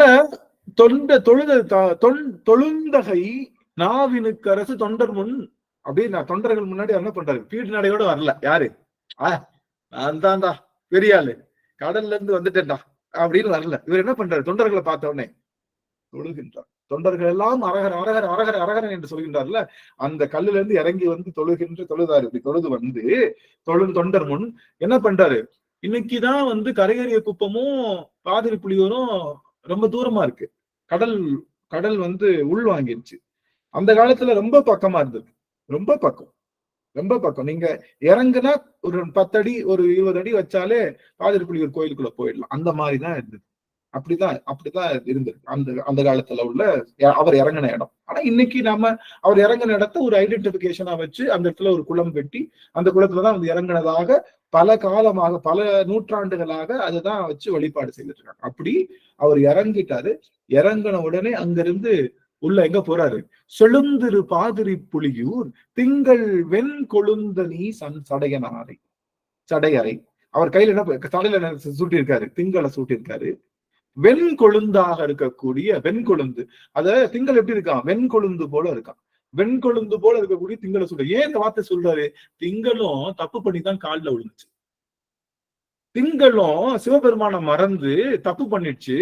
சிவபெருமான தக்ஷனுடைய அந்த சாபத்தினாலே தேய்ந்து கொண்டிருக்கும் போது அவன் காலில் விழுந்துச்சு, எடுத்து தூக்கி தலையில வச்சுக்கிட்டான். அது மாதிரி நானும் உன்னை விட்டு போயிட்டேனே, நானும் உன்னை விட்டு சமண சமயத்துக்கு போயிட்டு திரும்ப வந்தாலும் என்னை தூக்கி அரவணைச்சு எல்லாத்துக்கும் முன்னாடி நாவுக்கரசுன்னு பேரை வச்சு நமச்சிவாய மந்திரம் சொல்லும் போதெல்லாம் பால் நஞ்சு சோரை அமுதாக்கி யானையை பின்ன இடறச் செய்து நீற்றறையிலே என்னை மிளறச் செய்து இங்கே கல் பாசம் எல்லாம் தாளுருவி எல்லாம் என்னை கூட்டி வந்திருக்கே சாமி அப்படின்னு அவனுடைய பிறைய சொல்லி பாடுறார். என்ன காரணம், பிறை என்பது குற்றம் செய்தது. குற்றம் செய்தவர்கள் எல்லாம் பயப்படாதீங்க, சிவபெருமான் நீ வந்து ரியலைஸ் பண்ணிட்டியா, உன் குற்றத்தை ரியலைஸ் பண்ணா போதும். நீ நல்லா ஆயிட்டு சாமியெல்லாம் போய் கும்பிட வேணாம். நீ குற்றம் செய்துட்டேன் சாமின்னு நினைச்சிட்டேனாலே அவன் போதும்பா அப்படின்னு சொல்லி உன்னை தூக்கி தலையில தூக்கி வைக்கிறது காத்திருக்கான். அப்பேற்பட்ட கருணை கடலாகிய செழும்பாதிரி புலியூரானை கும்பிட்டன் புறம் விழுந்தன் கீழே அப்படியே விழுகிறார், தடால்னு தரையில விழுகிறார். நெறி விளங்க பாடுறார் சாமி பாடுறாரு. அங்க பாதிரி புலியூர்ல விழுந்த உடனே சாமி பாடுறாரு. என்ன பாட்டு பாடுறாரு, ஈன்றாளுமாய் எந்தையுமாய் 134வது பாட்டு. ஈன்றாளுமாய் எனக்கு எந்தையுமாகி எனவெடுத்து தோன்றா துணையாய் இருந்தனன் தன் அடியோங்களுக்கென்று வான்தடல் புனல் கங்கை வால்சட யானை மற்றொருயிருக்கும் சான்றாம் ஒருவனை தண்டவில் மாலைகள் சாத்தினதே. பாடலாமா ஈன்றாளுமா எந்தையுமா? யாராவது எழுதியவர் பெருமாக்க. 4ஆம் திருமுறையில 94வது பதிகம்.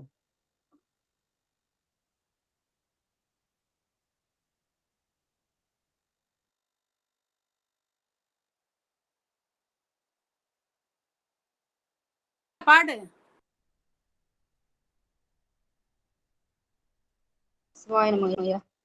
ஈன்றாளுமா எனக்கு எந்தையுமாய் உடன் தோன்றினராய் மூன்றாய் உலகம் படைத்துகந்தான். ஐயா கேக்குதுங்க? கேக்குதுங்க. பாடுங்கம்மா, நல்லாதான் இருக்கு, பாடுங்க.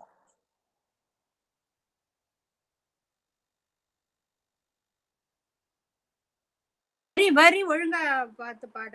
ஈன்றாளுமாய் எனக்கு எந்தையுமாகி என எடுத்தோன்றா துணையாய் அப்படின்னு வருது. கலாவதி அம்மா இல்ல அவங்க பாடுதான் ரைட்டு. கலாவதி அம்மா நீங்க பாடுறது தப்பு. வேற உடன் உலகம் படுத்த உகந்தான் மனத்துள் இருக்க ஏண்டான் இமையவர் கண்மன் திருப்பாதிரி புலியூர் தோன்றா துணையாய் இருந்தன் தன் அடியோங்களுக்கே. அந்த பாட்டு. நீங்க பாடுறது வேற பாட்டு. சிவசிவா ஸ்கிரீன்ல வரலைங்கம்மா. இதுல பாடுவாக்கா? பாடுங்க.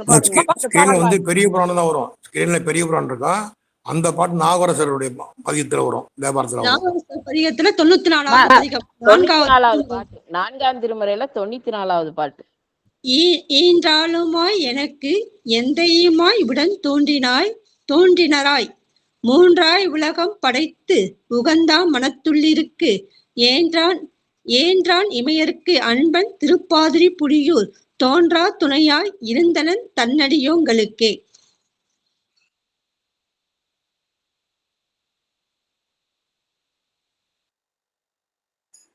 ஐயா வெளியில போயிட்டாரு, வருவாரு, கொஞ்சம் வெயிட் பண்ணுங்களேன். ஐயாவுக்கோசரம் தான் அப்ப. மதிலம்மா நீங்க பாடுங்க மதிலம்மா.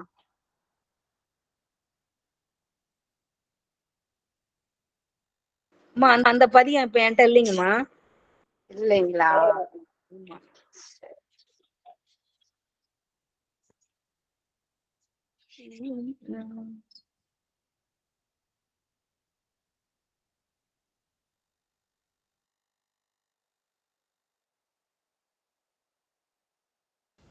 என்றாலுமாய் எனக்கு எந்தையுமாய் உடன் தோன்றினராய் மூன்றாய் உலகம் படைத்து உகந்தான் மனத்தில் இருக்க என்றான் இமையவர் கண்பன் திருப்பாதிரி புலியூர் தோன்றா துணையாய் இருந்தனன் தன் அடியோங்களுக்கே.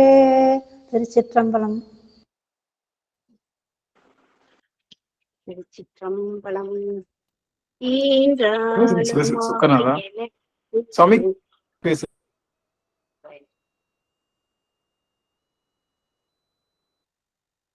கேக்குதுங்களா? கேக்குதுங்க ஐயா, கேக்குது. அடியன் பேசுறது கேக்குதுங்களா? அடியன் பேசுறது கேக்குதுங்களா? கேக்குதுங்க ஐயா, நல்லா கேக்குதுங்க.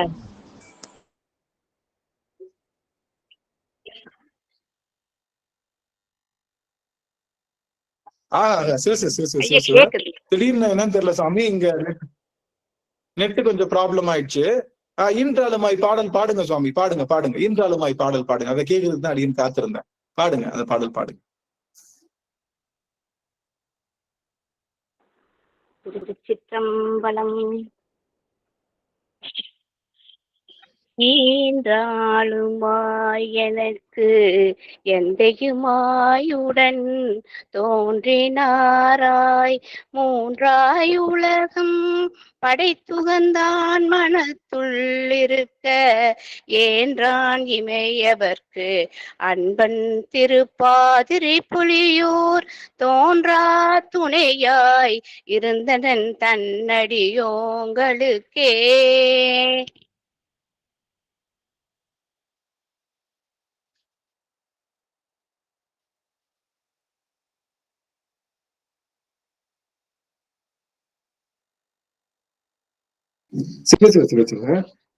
எத்தனை அருமையான பாடல் இது! இந்த பாடல்ல தான் வருது. இந்த பாடல்ல தான் என்ன வருது? அந்த நாடியன் அடிக்கடி பாடுற பாட்டு என்னது? புழுவாய் பிறக்கினும் புண்ணியா நின்னடி என் மனத்தே. 8வது பாட்டா இருக்கும்னு நினைக்கிறேன், பார்த்தா தெரியும் உங்களுக்கு. புழுவாய் பிறக்கினும் புண்ணியா என் மனத்தே வலுவாதிருக்க வரம் தர வேண்டும் வையகத்தே தொழுவார்க்கு இறங்கி இருந்து அருள் செய் பாதிரி புலியூர் செலுநீர் புனர்கங்கை செஞ்சடை மேல் வைத்த தீவண்ணனே தீவண்ணனே தீவண்ணனே தீவண்ணனே. அப்படி பாதிரி புலியூர். அது பாடுங்க, அது பாடுங்க. முக்கியமா பாடணும், முக்கியமா பாடணும். திருச்சிற்றம்பலம். கருவாய் கிடந்துன் கழலே நினையும் கருத்துடையேன் உருவாய் தெரிந்துன்ற நாமம் பயின்றேன் உணர்ந்தால் கருவாய் கிடந்துன் கழலே நினையும் கருத்துடையேன் உருவாய் தெரிந்துன்ற நாமம் பயின்றேன் உணர்வுளால் திருவாய் பொலிய சிவாய நம என்று நீரனின்றேன் தருவாய் சிவகதினே பாதிரி புலியூர் அரணே திருவாய் பொலிய சிவாய நம என்று நீரனின்றேன் தருவாய் சிவகதினே பாதிரி புலியூர் அரணே பாதிரி புலியூர் அரணே பாதிரி புலியூர் அரணே. ஆக அந்த பாட்டுல இன்றாலுமாய் எந்தையுமாய் அந்த பாட்டு ஒரு தடவை ஒரு வாசிங்க. எனக்கு நெட் இல்ல, அந்த ஒரு ஒரு 4 வரி மட்டும் வாசிங்க. நான் அதுக்கு ஒரு அர்த்தம் சொல்லிட்டு நம்ம இதை நிறைவு செய்வோம். ஈன்றாளுமாய் எனக்கு எந்தையுமாகி என எடுத்து தோன்றா துணையாய் உடன் பிறந்தவராக அது இல்ல. ஈன்றாளுமாய் எனக்கு எந்தையுமாய் உடன் தோன்றினராய். அதுக்கடுத்த வார்த்தை முக்கியம். ஈன்றாளுமாய் எனக்கு எந்தையுமாய் உடன் தோன்றினாய் மூன்றாய் உலகம் படைத்து உகந்தால் மனத்துள்ளி இருக்க ஏன்றான் இமையவர்க்கு. இப்போ நம்ம புக்ல 138வது பேஜ் 4வது திருமுறையில 138வது பேஜ் எடுத்துக்கினா அதுல இருக்கு.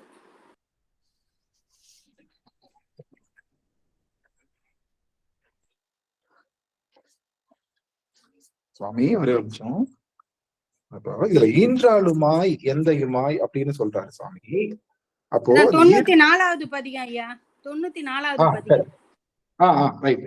இப்போ இதுல முக்கியமான செய்தி என்னன்னா, ஈன்றாள், எந்தை, உடன் தோன்றினர் 3 பேர் தான். யாருக்கு உலகம்? அப்பர் பெருமானுக்கு அதான் உலகம். நாவுக்கரசுக்கு 3 பேர் தான். யாரு?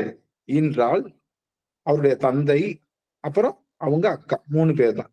ஈன்றாளுமாய் எந்தையுமாய் உடன் தோன்றினராய் மூன்றாய் உலகை உடைத்து. அப்போ நம்ம உலகம் என்பது என்னன்னா, நம்ம யாரு மேலெல்லாம் பாசம் வச்சிருக்கோமோ அவங்கதான் நமக்கு உலகம். சாமி சொல்றாரு, நல்ல வேளை 3 பேர் தான் கொடுத்த, என் உலகம் சின்ன உலகமா இருந்துச்சு. அதுல 2 பேரை எடுத்துட்ட, ஒரே ஒரு ஆளு தான், அந்த ஆளு மூலமா நான் இங்க வந்துட்டேன், என் உலகம் சின்ன உலகம் ஆயிடுச்சு. அப்போ நாம எவ்வளவு பாசத்துக்குள்ள மாற்றமோ அவ்வளவுக்கு அவ்வளவு நம்முடைய உலகமானது பெருகி கொண்டிருக்கும். உலகம் பெருசாச்சுன்னா அந்த பாசத்தை வேகமா வர முடியாது. சாமி சொல்றாரு, 3 லாக்கு தான் வச்ச, 3 லாக்குல 2 லாக்கு ஃபர்ஸ்ட்லயே கழட்டிட்ட, 3வது லாக்கு இப்ப இங்க வந்தாரு.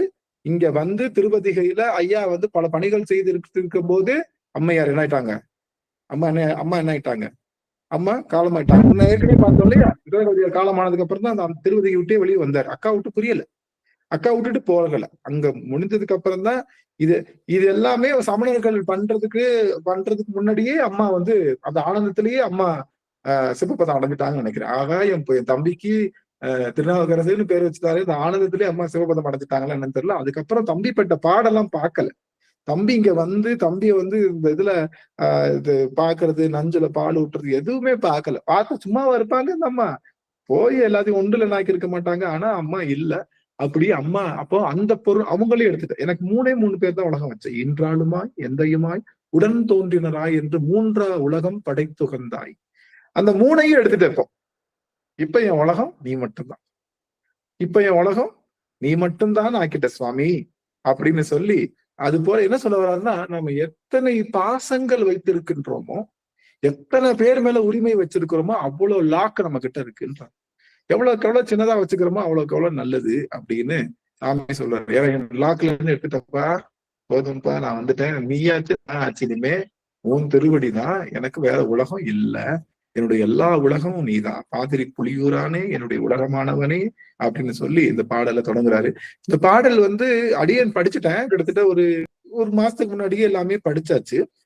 எத்தனை முறை என்றாலுமே பாட்டை நிறைய பேர் பாடியிருக்காங்க, நிறைய ஓதுவார்கள். நான் இப்படி ஒரு 50-60 ஓதுவார்கள் பாடுறதை தொடர்ந்து நான் கேட்டுக்கிட்டே இருந்தேன். எனக்கு என்னமோ இந்த பாட்டை இப்படி பாடிருக்கணும், இந்த பாட்டுக்கு இந்த இடத்துல ரசம் இப்படி இருந்திருக்கணும்னு சொல்லி நிறைய இடத்துல அப்படியே பார்த்து இது ரொம்ப கேட்டேன். அதனால ஈன்றாளுமாய் எந்தையுமாய் அப்படிங்கிற பாடலை நம்முடைய ஈசன் குழுமத்துல அடியார்கள் எல்லாம் பாடி ரொம்ப முறுக்கமா பாடி இதை பதிவு செய்யுங்க என்று சொல்லி, அடியனுக்கு இன்டர்நெட் இப்போ போயிடுச்சு, இருந்தாலும் டேட்டால தான் பேசிட்டு இருக்கேன் சுவாமி. அதனால நம்ம இந்த அளவுல நம்ம இந்த பாடலை இன்னைக்கு இவ்வளவு சாமி கொடுத்துருக்காங்கன்னு நினைச்சு இந்த அளவுல நமக்கு பாடலை முடிக்கணும்ன்றது எண்ணம் இல்லை. நாவுக்கரசு பெருமானோட நிலையில 1 செகண்டாவது நம்ம நிக்கணும், 1 செகண்டாவது அவருடைய நிலையில நின்று பார்க்கணும், அந்த இடத்த பார்க்கணும் அப்படிங்கறத ஆசை. அதை ஏதோ அடியன் குருநாதர் திருவருள் காட்ட அடியார்களுக்கு அந்த சிவபிரகாசத்தை கொடுத்த ஒரு அனுபவம் அடியன். அந்த அனுபவத்தோடு இதை நிறைவு செய்கின்ற சுவாமி. நிறைவு செய்யுங்க அமைச்சர், அடியார்கள் அமைச்சர். நன்றி. ஆறிருந்தடத்தோள் வாழ்க, அருமுகம் வாழ்க, வெற்பை கூறு செய்தனிவேல் வாழ்க, குக்குடம் வாழ்க, செவ்வேல் ஏறிய மஞ்சை வாழ்க, ஆணைதன் அணங்கு வாழ்க, மாறிலா வள்ளி வாழ்க, வாழ்க ஸ்ரீரடியாரெல்லாம். திருச்சிற்றம்பலம். சிவாய நம. திருச்சிற்றம்பலம். இன்னைக்கு வந்து ஐயா வந்து திருநாவுக்கரசு சுவாமிகள் பற்றி அழகா விளக்கம் எடுத்து கொடுத்தாங்க. பழைய வரலாறுலாம் நம்ம கேட்டிருந்தா கூட திருப்பி ஒரு தடவை எவ்வளவு முறை கேட்டாலும் சலிக்காதுதான் அது. அதனால இந்த நாயன்மாருடைய வரலாறு மட்டும் எத்தனை முறை கேட்டாலும் சலிக்கவே சலிக்காது. அந்த மாதிரி ஐயா இன்னைக்கு மறுபடியும் எடுத்து சொல்லி இன்னைக்கு 3 பாடலுக்கு விளக்கம் எடுத்து அழகா கொடுத்தாங்க. ஆனா அதுல சிறப்பு என்னன்னா, இப்பிறவி போதும்ன்ற நமக்கு வந்து அது ஒரு துன்பம் வந்ததுன்னா நம்ம என்ன செய்வோம்? என்னதான் அடிக்கடி எல்லாரும் இந்த ஊரே எனக்கு உதாரணம் சொல்லுவாங்க. ஆமா, இவங்க இத்தனை ஆண்டு காலமா யாத்திரை போயிட்டு வந்திருக்கிறாங்க, ஏன் எம்பெருமாள் இவங்களுக்கு ஒரு கஷ்டத்தை கொடுத்தாங்க அப்படின்னு தான் எல்லாருமே பேசுவாங்க. ஆனா வந்து அது காரணம் நான் அடிக்கடி எல்லா அடியாட்டு சொல்வேன். நிறைய பதிவு இப்ப வருது, நிறைய பதிவு போடுறாங்க எல்லாருமே. ஒரு துன்பம் நமக்கு நிறைய ஆட்கொண்டு நம்ம பெருமா ஆட்கொண்டிருக்காருன்னு நினைக்கிறேன். ஆட்கொண்டு அந்த துன்பத்திலிருந்து நம்ம விலக்கி பிறவி பெருங்கடல இருந்து நீக்கணும். ஆனா அந்த துன்பத்தெல்லாம் இப்பயே அனுபவிச்சேன்னா நம்ம ஆட்கொண்டாரு பெருமா. அவர் மேல பற்று வைக்கிறதுனால நம்மள ஆட்கொண்டு அந்த பிறவி என்ற துன்பத்துல இருந்து போகணும் அப்படின்றதுனால இந்த துன்பத்தெல்லாம் கொடுக்குறாரு. அந்த மாதிரி என்ன துன்பம் வந்தாலும் இந்த பிறவியில அனுபவித்துக் கொள்ள வேண்டும். அந்த பிறவி பெருங்கடல் வேண்டாம், நிமிழ்பட்டு வேண்டாம் அப்படின்றத நினைக்கிறத நம்ம திருநாவுக்கரசு பெருமான் சொல்றாரு இல்லையா. அவர் வந்து வேண்டல, இது வேணும் அது வேணும்னு கேட்கல. அவர் கப்பல்ல போது தெப்பத்துல கல்லே தெப்பமா மிதக்கி கரையேறி வந்துருச்சு. தானாவே வந்ததுன்னா அந்த நமச்சிவாய மந்திரம் சொல்லதான் அது வந்து சேர்ந்தது அப்படின்னு நாமளும் இடைவிடாம அந்த நமச்சிவாய தொண்டு அப்படி அடிக்கடி சொல்லியிருக்காரு. பணினா என்ன, தொண்டுனா அடிக்கடி சொல்றாரு ஐயா. நம்ம தொண்டு செய்யணும், என்ன செய்யணும்? அந்த விடைவிடாம அந்த நமச்சிவாய மந்திரம் சொல்லிக்கிட்டே இருந்தோம்னா ஏதோ அவங்கவுங்களுக்கு பிடிச்ச நமச்சிவாயோ சிவாய நமமோ சிவ சிவ எது வேணாலும் இது ஒரு நாமத்தை பஞ்சாக்கர மந்திரத்தை சொல்லிக்கிட்டே இருக்க நம்மளுடைய துன்பமெல்லாம் விலகி இருவினை எல்லாம் போய் ஐயா நேற்று ஒரு பாட்டில்ல தண்ணி இருக்கு, கல் இருக்கு, அது விளக்க எடுத்து கொடுத்தாரு. அதே மாதிரிதான் இன்னைக்கும் அந்த கடல்ல பிறவி கடலை எப்படி அந்த மலம் என்ற கல்லை நீக்குது, இறைவனை நீக்கி நமச்சிவாந்த மந்திரம் சொன்னா அந்த பிறவி பெண்களை நீக்கி அந்த 3 மலமும் நீக்கி நம்மளை விட்டு போய் இறைவனோட கொண்டு போய் சேர்ப்பாருன்றத அழகா எடுத்து சொன்னாரு. அது ஒரு விளக்கம் வேற மாதிரி இருக்கு, இதுல ஒரு விளக்கான 2 ஓமை ஒன்றுதான். அந்த மாதிரி ஒவ்வொரு வார்த்தையும் சொல்ல நம்ம மனசு வந்து தூய்மையாக்குது. அந்த 5 எழுத்து வந்து உண்மையாக அந்த பாட்டு சொன்னா ரொம்ப சிறப்பு. அந்த பாட்டு என்ன செய்யணும்? அந்த 5 எழுத்தை வந்து உண்மையா உரைக்கணும். அதாவது நம்ம அந்த அருள் நிலையில அவர் வந்து பெருமான் வந்து நம்ம எப்படி நம்ம அன்பு நம்ம செலுத்தினாலும் பெருமான் நமக்கு அருள் நிலையை கொடுக்கறா இல்லையா. அந்த அருள் என்ற நிலை நமக்கு கருணை என்ற நிலையில கிடைக்குது. அப்ப நம்ம எதிர்பாராத ஒரு அன்பு நம்ம வைக்கணும். எம்பெருமான் மேல எதிர்பாராத ஒரு அன்பு இருக்கணும். அதான் சிறந்த ஒரு வழிபாடு. ஆனா நம்ம என்ன செய்யறோம்? நான் கல்பறை ஏத்தினேன், நான் போய் உனக்கு வனம் வரேன், எனக்கு மொட்டை அடிச்சு நான் வந்து உங்ககிட்ட வேண்டுகிறேன் அப்படின்னு நம்ம வேண்டுதல் வச்சுக்கிட்டே இருக்கோம். நமக்கு ஏதோ ஒண்ணு வேணா வேண்டுதல் வைக்க. இந்த மாதிரி வேண்டுதல் இருக்கக்கூடாது. நம்ம வந்து பிறவி துன்பத்திலிருந்து நீங்கணும்னா எதிர்பாராத ஒரு அன்பு வைக்கணும். இதான் சிறப்பு. இந்த மாதிரி சொல்றதுக்கு ஒரு ஆள் வேணும் இல்லையா. நமக்கு எல்லாருக்கும் எவ்வளவு தரம் படிச்சாலும் நமக்கெல்லாம் ஏறாது. இருந்தாலும் ஐயா வந்து நம்ம குருவா இருந்து இன்னைக்கு ஒவ்வொரு நாளையும் ஒவ்வொரு விஷயத்த சொல்லக்கூட நம்ம அதெல்லாம் பிடிச்சுக்கணும். நம்ம வந்து எதிர்பாராமல் ஒரு வேண்டுதல் வைக்கணும், எதிர்பாராமல் இருக்கணும் அப்படின்னு சொல்லிதான் நான் நினைக்கிறது. அடியேன்னா அது மாதிரிதான் நினைச்சு வழிபாடு செஞ்சுட்டு இருக்கேன். எத்தனை துன்பம் இருந்தாலும் அவரு பார்த்துப்பாரு, எதா இருந்தாலும் என்பட்டு அவரு பார்த்துப்பாரு. இப்ப வந்து ஒரு காலத்துல அங்க இப்ப நிறைய பேரை நான் பாக்குறேன். ஒரு வயதான காலத்துல வந்து எல்லாருமே ஒரு அளவுக்கு வந்து ஒரு பயம் வந்து போகுது. அதாவது போயிட்டா பரவாயில்ல, ஆனா இருந்து கஷ்டப்படக்கூடாது அப்படின்ற ஒரு எண்ணம் எல்லாருக்குமே வயதான காலத்துல வந்துருது. ஏன்னா இப்ப இருக்கிற காலகட்டத்துல வந்து இந்த பிள்ளைங்க எல்லாம் வெளியூர்ல அங்க இருக்கிறதெல்லாம் தனிமையில இருக்கிறாங்க பாருங்களா. அவங்க எல்லாம் சொல்ல பார்த்தா எனக்கு ரொம்ப கஷ்டமா இருக்கும். என்ன நீ இப்படி ஈஸியா எடுத்துக்கிற எல்லாத்தையுமே, ஆனா எல்லாரும் கேள்வி கேட்டாங்க, எப்படி நீ இவ்வளவு ஈஸியா எடுத்துக்கிறனால நம்ம எல்லாம் கேட்கறதுல தான் நிறைய பதிவு கேட்டு வாங்கதான் நமக்கு வந்து அந்த பயன்றது போகுது. அது மட்டும் இல்லாம மரண பயம்லாம் நான் எதிர்பார்க்கறது எது நடக்குதோ அவங்க பார்த்துப்பான். நமக்கு என்ன கிடைக்குது? நாளைக்கு எப்படி எல்லாரும் ஒரு காலத்துல போதான் போறோம். அது கஷ்டப்பட்டு போறோமா? ஏன் அது நாளைக்கு நடக்கிறது ஏன் இன்னைக்கே போட்டு கஷ்டப்பட்டு நடக்கிறீங்க? அவன் மேல பாரத்தை போட்டுட்டு நிம்மதியான வாழ்க்கை வாழுங்க அப்படின்னு எது சொன்னாலும் அவங்க நிறைய பேர் நான் கேட்கறத பார்த்தேன். பெரும்பாலும் வயதானர்கள் அந்த ஒரு கதையை தான் சொல்றாங்க. ஆனா சொல்ல அவங்களுக்கு நான் ஏதாவது சொன்னேன்னா அவங்க வந்து நீ ஈஸியா எடுத்துக்கிற, எதா இருந்தாலும் ஈஸியா எடுத்துக்கிறேன்னு நம்மள சொல்றாங்க. ஆனா உண்மையால நடக்கிற கதை அதான். ஆனா நம்ம வந்து எதிர்பார்ப்பு இல்லாம நம்ம வாழ்ந்தோம்னா நமக்கு ஒண்ணும் செய்யாது. அவர் பார்த்துப்பாரு எந்த நேரத்துல அவர் எப்ப நம்மள ஆட்கொள்வாருன்ற அவருக்கு தெரியும். அதனால அதை தூக்கி போட்டுருங்க அப்படின்னு அடிக்கடி எல்லா அடின்னு சொல்லுவேன். இந்த மாதிரி ஒரு அன்பு வைக்கணும் அப்படின்றதான் நான் அடிக்கடி சொல்ற ஒரு ஐயா சொல்றதை வச்சு நானும் அடியேன்னு சொல்றேன். சிவாய நம்ம ஏன்னா ஐயாவுக்கு வந்து காலேஜ் நேரம் ஆயிடும். அவர் இது வரைக்கும் வந்து ஒரு நேரம் சொல்றது பெரிய விஷயம். அடியார்களே யாராவது பேச பாட்டு பழாது பெய்க பாட்டு முடிச்சிட்டு அப்புறம் மற்ற அடியார்கள் வாய்ப்பு பேசலாங்கம்மா.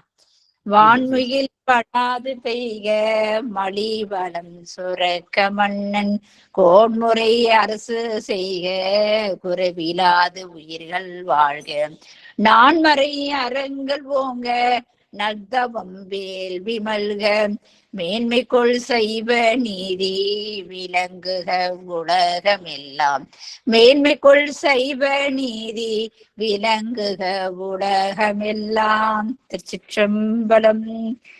அடுத்தடியா இருக்கு யாரா வாய்ப்பு? ஐயா நேரம் இருக்குங்களா ஐயா உங்களுக்கு? இருக்கு கரண்ட் வந்துருச்சுங்க சுவாமி, வைஃபை வந்துருச்சு, நீங்க கேட்கலாம். ஒண்ணும் அடியார்கள் பேசலாம். இன்னைக்கு ஒரு 4-5 பாடல் தான் பார்க்க முடிந்தது. இடையில வைஃபை ஆக்சுவலி நிறைய இன்னைக்கு ஒரு 150 பாத்துடலாம், ஒரு கடகடன்னு பார்த்து முடிச்சலாம் நினைச்சேன். நம்ம முடிச்சிட்டோம். இப்பதான் நெட்டும் வந்துருச்சு. இருந்தாலும் பரவாயில்ல சாமி, பெருமாள் இன்னைக்கு இவ்வளவுதான் நமக்கு அருள் செய்து. நமக்கு ஐயா விடைபெறுகிறேன். பேங்க் வரைக்கும் கொஞ்சம் போகணுங்க ஐயா. போறவங்க போகலாம், ஒண்ணும் பிரச்சனை. அதுக்காக தான் பாடுறது. ஐயா நானும் பேங்க் கிளம்புறேங்க ஐயா. நல்ல திருவடி வணக்கம். விடைபெறுகிறேன் ஐயா. அமைச்சர் நன்றிங்க ஐயா. சிவாய் நம்ம ஐயா. திருவடி வணக்கங்க ஐயா. சிவாய் நம்ம இந்த அப்பர் பெருமான அந்த கல்லுல கட்டி இதுல விட்டாங்க இல்லையா கடல்ல, அப்ப வந்து அவரு இந்த உழவார படையோடயே இருந்தாருங்களா ஐயா எப்பொழுதுமே? உழவாரப்படை அந்த இது வந்து ஐயாவுக்கு கொடுக்குற அவங்க கொடுக்குற ஒரு இதுதான். அவரு எப்ப உழவாரப்படையில வராருன்னு சொல்றாரு சாமி. அதையும் சொல்றாரு. இப்போ அடுத்துக்கு சொல்லுவாங்க இல்லையா, அவ எப்படி வந்தாரு, கையில என்னென்ன வச்சிருந்தாருன்றத சொல்றாங்க. அவங்க உழவாரப்படை அப்படின்றது இப்போ நாவுக்கரசர் நம்ம சாமி எப்பயுமே கையில தாளம் வச்சிருக்காங்க. அது ஒரு குறிப்பா தான் சொல்றாங்க. அது எப்பயுமே கையில வச்சிருப்பாங்க அப்படின்னு அவர் எப்பயுமே பாடுறதுனால அதை வச்சிருக்கோம். சாமி வந்து நாவலூர் பெருமான் கையில எப்பயுமே பிரம்பு வச்சிருப்பாரா, மலர் வச்சிருப்பாருன்னா அதெல்லாம் குறி. அதே மாதிரி இவர் எப்பயுமே கையில புத்தகம் வச்சிருப்பாரா மணிவாசக பெருமான், அதெல்லாம் வந்து இறுதி குறிப்பு தான். இறுதி குறிப்பு அவங்களுடைய இறுதியா. எப்ப பார்த்தாலுமே அந்த உழவார படையோட தான் பார்ப்போம். ஆமா, அப்படிதான் பார்க்கணும். உழவார படையோட தான் அவரை பார்க்கணும். அதுதான் அவருக்கு கொடுக்கக்கூடிய மிகப்பெரியது. இப்ப இந்த கரையல் வீட்ட குப்பத்துல அந்த அவரை வந்து இது பண்ணாங்க. அப்ப அவர்கிட்ட அந்த உழவார படை இல்ல. அதனால சரி, அது அப்ப அவர் இதுல இல்ல, கல்ல கட்டி அந்த இதுல இறக்கு பண்றது இல்ல, அதுல உழவாரப்படை இல்ல மார்க். அதனால அப்ப அவரு வச்சில்லையோ அப்படின்றது ஒரு இது. ஏன்னா அவர் அந்த இதுல பாத்துட்டு அவர் இல்லைன்னா அப்பர் இல்ல அப்படின்ற மாதிரி ஒரு இது மனசுல செட் ஆயிடுச்சு. அதனால அந்த இதுல இல்லாம இருக்கு. அந்த மாதிரி நான் ஏற்கனவே சொன்னோம், அந்த சிற்பத்துல கொஞ்சம் பிழை இருக்கிறதா நம்ம போன அமர்வுலயே கொஞ்சம் சொன்னோம். அந்த பிழை எல்லாம் இருக்கு, இந்த மாதிரி பண்ணக்கூடாதுன்னு சொல்லியிருந்தோம். பரவாயில்ல, அவங்க அன்பின் மிகுதியால செய்திருக்காங்க. அதனால தவறு இல்லை சுவாமி. நாம நம்மளுடைய நோக்கம் என்னன்னா அப்பருடைய உணர்வுல நிக்கிறது, அவ்வளவுதான். அப்பருடைய உணர்வுல ஒரு செகண்ட் நம்ம வாழணும். அதுக்காகத்தான் இந்த புராணம் செய்திருக்காங்க. அவர் மாதிரி ஒரு செகண்டாவது நினைச்சு இன்றாலுமா எந்தையுமாய் பாடணும், நம்ம அவர் மாதிரி சொற்றுணை வேதியன் பாடணும், அவர் மாதிரி நம்ம எல்லாமே அவர் மாதிரி நம்ம மாசில் வீணையும் எல்லாமே அவர் நிலையில நின்று பாடணும்ன்றதுக்காகத்தான் இந்த புராணத்தை தெளிவா கொடுத்துருக்காங்க. அதனால அதை மட்டும் நம்ம பிடிச்சுக்கணும் அப்படிங்கறத அடியனுடைய. ஏன்னா நீங்க எல்லாம் பேரு பெற்றவர்கள் சாமி. நீங்க எல்லாம் என்ன சொல்றதுனால பக்கத்துலயே அங்க கோவில் வாசலுக்கு முன்னாடியே ஒரு கடையை விரிச்சு வர்ற அடியார்களுக்கு எல்லாம் அருள் அமுதத்தை வழங்கிட்டு இருக்காரு இளங்கோவன் ஐயாவும் பொன்முடி அம்மாவும். அப்படின்னா எத்தனை தவம், அது எத்தனை தவம். கோபுர தரிசனம் எவ்வளவு பெரிய தவம். அந்த இடத்துக்குரிய மதிப்பு எங்கேயோ போயிடுச்சு சாமி. அதனால அது நீங்க கொஞ்சம் கண்டிப்பா பிடிச்சுக்கோங்க சொல்லி அடியன் மகிழ்ச்சி. ஐயா, இன்று நம்ம தெரிஞ்சுக்க வேண்டியது ஒரு வரியில ஒரு கருத்துங்கய்யா.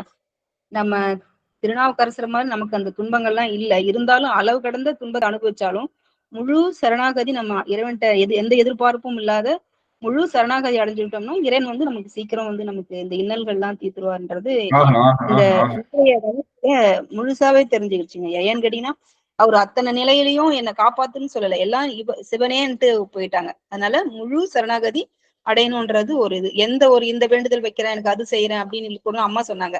அது ரொம்ப 100% உண்மை. அப்புறம் இன்னொரு விஷயங்க ஐயா, இப்ப நீங்க நம்ம வகுப்புல இருக்கிறதால நமக்கு வந்து இந்த துன்பம் வர்றது எதனாலன்றது கடவுள் நம்ம கிட்ட நெருங்கி வராருன்றது நமக்கு தெரியுது. ஆனா வெளியில இருக்கிறவங்களுக்கு அவங்க ஏதோ உலகமாக குற்றம் பண்ணிட்டாங்க, அதனாலதான் உங்களுக்கு கடவுள் துன்பத்தை கொடுத்துட்டாருன்னு அப்படின்னு அதை வேற மாதிரி யோசிக்கிறாங்க. ஆனா நம்ம வகுப்புல இத மாதிரி எல்லாரும் வந்தாங்கன்னா அந்த ஞானம் அவங்களுக்கும் வந்துரும்னு நான் ரொம்ப எல்லாரும் வரணும், இத வந்து எல்லாரும் கத்துக்கணும், அப்படி ஒரு வகுப்பு இருக்கு, எல்லாரும் இது மாதிரி வந்தாங்கன்னா, ஏன்னா இந்த இன்பத்தையே நாடுறாங்க. இது மாதிரி கொஞ்ச நேரம் கூட இதுல வர்றதுக்கு வரவே ட்ரை பண்ண மாட்டாங்க ஐயா. ஏன்னா மத்தவங்கள பார்த்தாங்கன்னா சொல்றான் அவங்களுக்கு ஏதோ நிறைய தப்பு பண்ணிட்டாங்க போல, கடவுள் நல்லா வச்சு செய்யறாரு அப்படின்னு நினைக்கிறாங்க. உண்மைதான் உண்மைதான் உண்மை. நீங்க சொல்லுங்க சாமி, அடியார்களுக்கு எல்லாம் சொல்லுங்க. நம்ம எல்லாம் சொல்றது எல்லாமே தெரிந்த அடியார்களுக்கு எல்லாம் வந்து நீங்க அந்த செய்தியா சொல்லி இது மாதிரி ஒரு அமர்வு இருக்கு, வாங்க பிடிச்சா பாருங்க, 10 நிமிஷம் மட்டும் இருங்கன்னு சொல்லி நீங்க எல்லாம் சொல்லுங்க. நானும் நிறைய பேருக்கு அனுப்புறேன். ஆனா அடியவர்கள் வரத்தான் இல்ல. பரவாயில்ல சாமி, அவங்களுக்கு எப்ப பெருமான் அருள் புரிய காத்திருக்காரோ அப்ப வருவாங்க. நல்லதுங்கம்மா, ரொம்ப மகிழ்ச்சி. பரவாயில்லைங்க ஐயா. அவங்க அப்படி சாமி கும்பிட்டாங்க, இப்படி சாமி கும்பிட்டாங்க, இப்படி கோயிலுக்கு போனாங்க, அவங்களுக்கு பாரு இப்படி வந்துருக்குது பாரு, அப்ப நாம எதுக்கு போறது கோயிலுக்கு போய் வாரிக்கணும், என்ன வாரிக்கினாங்க அப்படின்ட்டு ஒரு இலக்காரமா ஒரு ஏளனமா பேசும்போது கேட்கறது ரொம்ப கஷ்டமா இருக்குதுங்க ஐயா. நம்ம செஞ்ச வேலையை தான் நம்ம கடவுள் கொடுக்குறாரு, அவர் வச்சிருந்து எதுவும் கொடுக்கல. நாம யாருக்கு என்ன வேணும் செஞ்சோமோ அதை பின்ன கொடுக்குறாரு. அதனால அவரை போய் நாம ஏன் கும்பிட்றோம் ஏங்கிறோன்னு சொல்றதுலாம் தப்பு. வேணாம், எப்போ செஞ்சு அனுப்பி வைக்கிறேன், இப்ப வேணே செய்ய வேணாம் அப்படின்னு தான் ஐயா நான் சொல்றேங்கிட்ட நான் சொல்லின்னு வரேங்க ஐயா. தர்மசேனர் வந்து சிவத்துக்குள்ள வர்றதுக்கு முன்னாடி ஜாலியா தான் இருந்தாரு, ஜாலியா தான் இருந்தாரு. சிவத்துக்குள்ள வந்ததுக்கு அப்புறம் தான் அவரை வச்சு செஞ்சிருக்காங்க. வச்சு யானையை விடுறதும், பாட்டு முள்ளுக்குள்ள போட்டு அவிக்கிறதும், கல்ல பட்டி போடுறதும் எல்லாமே பண்ணாங்க. அப்போ வினை அவன் வந்து உடம்புல இருக்கக்கூடிய அந்த கேன்சரை ட்ரீட் பண்ணும்போது வலிக்கும். அது வலிக்கிறதுக்கு தாங்கிறதா நம்மளுடைய அந்த அந்த விழுப்புண்கள் எல்லாம் சாமி தீர்க்கிறார். அப்போ மத்தவங்க எல்லாம் அது மேல பிளாஸ்டர் போட்டு அது என்னமோ இல்லாத மாதிரி நடந்துக்கிறாங்க. அவங்களுக்கு புண்ணு எப்ப அறுக்கணும்னு நினைக்கிறதோ அப்ப அறுத்துக்குவாரு. நம்ம புண்ணை அறுத்து நம்ம என்ன பண்றது, நம்மள வந்து வழியில இருந்து நீக்கி நமக்கு பெரிய ஒரு பலன் தர்றாரு. அதனால அமைதியா இருப்பாங்க. சிவத்துக்குள்ள வந்ததுக்கு அப்புறம் தான் நிறைய அந்த மாதிரி நிகழ்வுகள் நிகழும். அப்படிங்கிறப்போ அக்செப்ட் பண்ணிக்கணும். அம்மா சொல்லுங்க. நான் நினைச்சுங்க சொல்லி பாப்பேன், சரி இவங்க எல்லாம் இன்னும் எத்தனை பிறவி இருக்குதோ, நமக்கு இந்த பிறவியோட வேலை முடிஞ்சிடா சுவாமி. அவ்வளவுதான் சாமி, அவன் அப்படிதான் நினைச்சுக்கணும். இவங்க தெரிஞ்சுக்கிறதுக்கு பல பிறவிகள் இருக்கும், வரட்டும் பாத்துக்கலாம் அப்படின்ற மாதிரி நம்ம போயிட வேண்டும். அதுதான் செய்யணும் தவிர மற்ற. சுசிலாமா சுவாமி, அவன் அருளாலதான் அவனை வணங்க முடியுங்க ஐயா. அவனையே வணங்க முடியுங்கிற போது நம்ம ஒருத்தர் சொன்னதுனால அவங்க வரமாட்டாங்க. அவங்க வந்து நம்மள ஏளனமா தான் நினைப்பாங்க. இவங்களுக்கு வேற வேலை இல்ல, எப்ப பாரு இதை வச்சுட்டு உட்காந்துட்டு நமச்சிவாய சொல்லிட்டு இருக்கிறாங்கன்னு தான் சொல்லுவாங்க. ஒண்ணுமில்லையா, வீட்லயே இப்ப எல்லாரும் ஃப்ரீயா தான் இருக்காங்க, குழந்தைங்க பொண்ணெல்லாம் ஃப்ரீயா இருக்காங்க. ஆனா நான் தனியா வந்து உட்காந்துட்டீங்க, அவங்களுக்கு இது பிடிக்கல, அவங்க டிவி போட்டு படம் பார்த்துட்டு இருக்காங்க. அது அவன் அருளாலதான் அவனை வணங்க முடியுமா ஒழிய நம்ம இருக்கிறவங்களுக்காக இதுக்கு எந்த நேரம் நான் வச்சுட்டு பாடிட்டு நான் எல்லாம் சொல்லிட்டே இருக்கேன். காலையில அனுஷ்டான் அவ்வளவு நேரம் பாடுறேன். ஆனாலும் அவங்க வந்து ஏதாவது ஒண்ணுன்னு நீ சொன்னா மட்டும்தான் சிவபெருமான் கேட்பாரு, நாங்கெல்லாம் சொன்ன கேட்க மாட்டாரு, அதனால எங்களுக்கு வேண்டது நீ சொல்லு அப்படி சொல்றாங்க அவங்க. நான் சொன்னேன், திருமுறையிலே இருக்குல்ல இந்த மாதிரி எல்லாம் இருக்குங்கிறாங்களே, நீங்க நம்பிக்கையா நீங்க அப்பனை நம்புறீங்க, அப்ப திருமுறையை நீங்க அந்த மாதிரி பாடுங்கன்னா அது மாட்டாங்களா, எனக்காக நீ பாடு, எனக்காக நீ செய்யி, நீ சொன்னாதான் கேட்பாரு, நாங்க சொன்னா கேட்க மாட்டாங்க அப்படிங்கிறது எங்க வீட்லயே வாதம். அப்புறம் மத்தவங்களெல்லாம் எங்கேயும் நம்ம போய் சேர்த்து முடியும். அதனால அவனாலதான் அவன்டால் வணங்க முடியுங்க.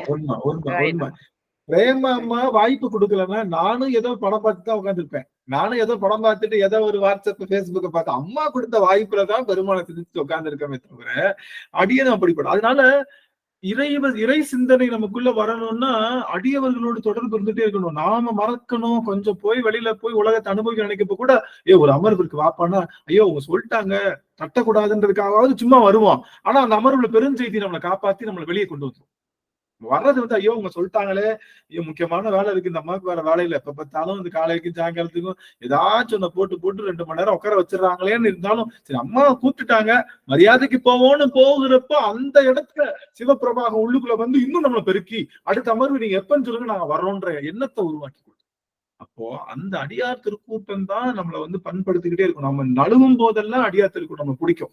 அதனால அது அங்கல்ல சாமி, எல்லா இடத்துலயும் அந்த மாதிரி இருக்கு. அவன் அருள் இருந்தா மட்டும்தான் இன்னைக்கு நாவுக்கரசு புராணம் பேசுவேன்னு கனவுலையும் நினைக்கல. பெரிய புராணம் பேசுவேன்னா அந்த அளவுக்கு தகுதி இருக்குமா அடியனுக்கெல்லாம் அப்படின்னு திருவாசகம் பேசுறதையே நான் பயந்து அப்புறம் கூட யோசிப்பேன். நம்மளா பேசுறோம், குருநாதர் பேசுறேன்னு சொல்றோம் அப்படின்ற. அப்போ பெரிய புராணம் எனக்கு வாய்ப்பு கிடைக்கும் போது அம்மா கேக்குறாங்க.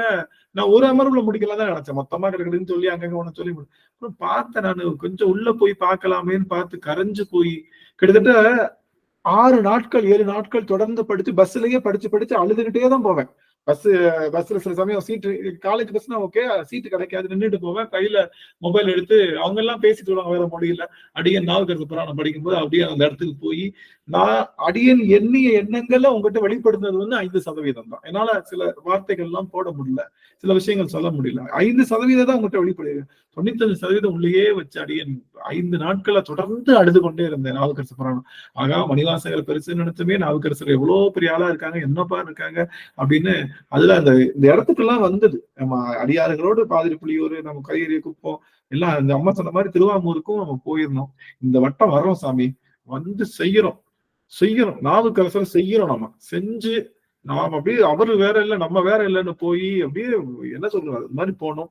ரொம்ப பெரிய பிளான் எல்லாம் கிடையாது. யார் எப்பப்ப வராங்களோ முன்னாடியே போட்டுருவோம், வர்றவங்க வாங்கன்ற மாதிரி அப்படியே போய் நம்ம எல்லாம் போய்க்கணும். மதுரை பதிலையும் உங்க எல்லாரையும் வரவேற்கிறதுக்கு அடியேன்னு காத்திருக்கேன். ரொம்ப மகிழ்ச்சி. எனக்கு என்னன்னா, இப்புராணத்தை பாதிரி புலியூர் மக்கள்கிட்டயே சொல்வதற்கு எனக்கு ஒரு வாய்ப்பு கிடைச்சிருக்கு. நான் வேற யாருக்கிட்டே சொல்லலாம். இந்த புராணத்தை பாதிரி புலியூர் மக்கள் அவங்க ஊருக்காரர், அவங்களுக்கு ஊருக்கே சொல்றதுக்கு எனக்கு ஒரு வாய்ப்பு கிடைச்சிருக்கே அப்படின்னு நினைக்கிறேன். எல்லாருக்கும் தெரிஞ்சிடாதுங்க ஐயா. பாதிரி புலியூர்ல இருந்தாலும் நீங்க சொல்லும் போதுதான் அந்த உணர்வே எங்களுக்கு வருது. அது வரைக்கும் எங்களுக்கு அந்த உணர்வு வரல. அந்த உணர்வை ஏற்படுத்திட்டீங்க நீங்க. அந்த சொல்லும் போதுனா அவரு கயிறு கட்டி எப்படி இருந்ததுன்னு போது அது ஒவ்வொரு தடவும் அப்படியே ஒழிச்சுக்கிட்டே இருக்குது. அப்ப இவ்வளவு கஷ்டப்பட்டிருப்பாரு, இவ்வளவு கஷ்டப்பட்டு அவர் எப்படி புண்ணா இருந்திருக்குமோ, எப்படி கடல்ல தள்ளினாங்களே, எப்படி இருந்திருப்பாரு, முழுகி இருப்பாரா, நீச்சல் அடிச்சாரா, அந்த மாதிரி ஒரு திங்கிங் எல்லாம் அப்படியே வந்துட்டு இருக்கும். அதனால அந்த உணர்வை ஏற்படுத்திட்டீங்க ஐயா நீங்க எங்களுக்கு. மகிழ்ச்சிங்க. ஐயா எங்க சிஸ்டர்லாம் அவங்க பொண்ணுக்கு கல்யாணம் ஆகணும்னு சொல்லிட்டு அவ திருமுறை வகுப்புக்கெல்லாம் வர்றா. அதனால அவ சடையா எனுமால் பாடுறான். 40 நாள் பாடும்போதே பொண்ணுக்கு பிக்ஸ் ஆயிடுச்சு, கல்யாணம் ஆயிடுச்சு. அப்புறம் அதே மாதிரி எங்க வீட்டு பக்கத்துல எங்க ரிலேஷன் தாங்க, அவங்க பையனுக்கு கல்யாணம் ஆகணும், அவனுக்கு 30 வயசுக்கு மேல ஆயிடுச்சு. அதனால நான் சொன்னேன், இந்த திருமுறைய சடையா எனுமால் நீங்க பாடுங்க, இறைவனை நம்பி பாடுங்க, கண்டிப்பா நடக்கும். ஏன்னா எங்க சிஸ்டருக்கு இப்பதான் நடந்தது தெரியும் அவங்களுக்கு.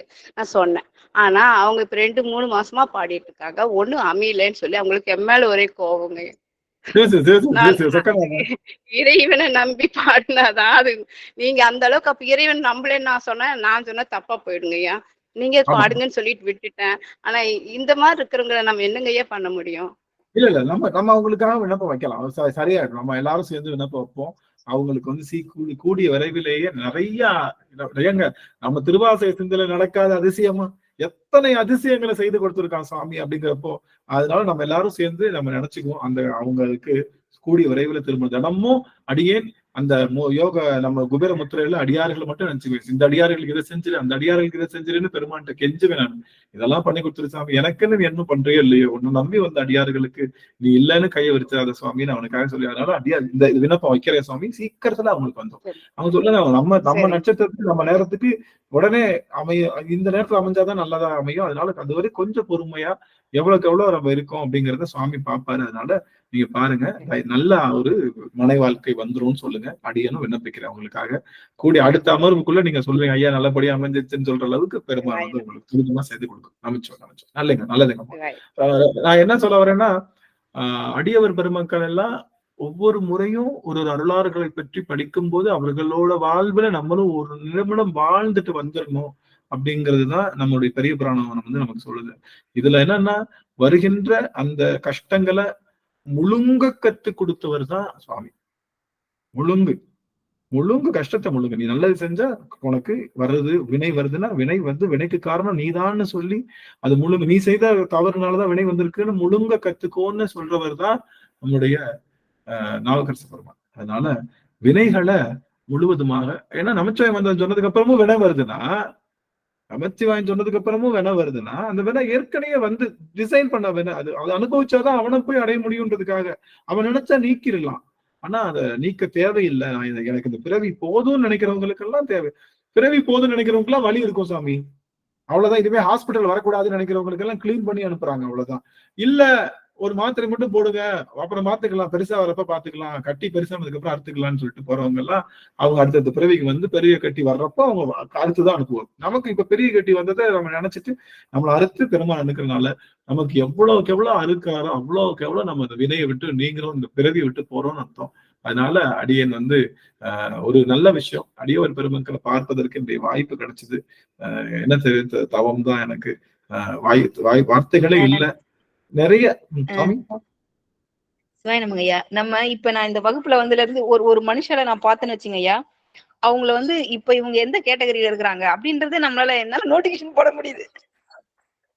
இவங்க எந்த கேட்டகரியில இருக்காங்க, இவங்க இன்னும் இதுல இருந்து எவ்வளவு தூரம் வரணும் அப்படிங்கிற ஒரு இந்த நம்ம இது இறை உணர்வுன்றது ஒரு அமுதம். அத உணர்ந்துட்டாங்கன்னா அள்ளி அள்ளி அள்ளி அது பருக்கக்கூடிய அந்த டேஸ்ட் அவங்க இன்னும் தெரியாம இருக்கிறாங்க கடவுளே அப்படின்னு நினைக்கிறேன்.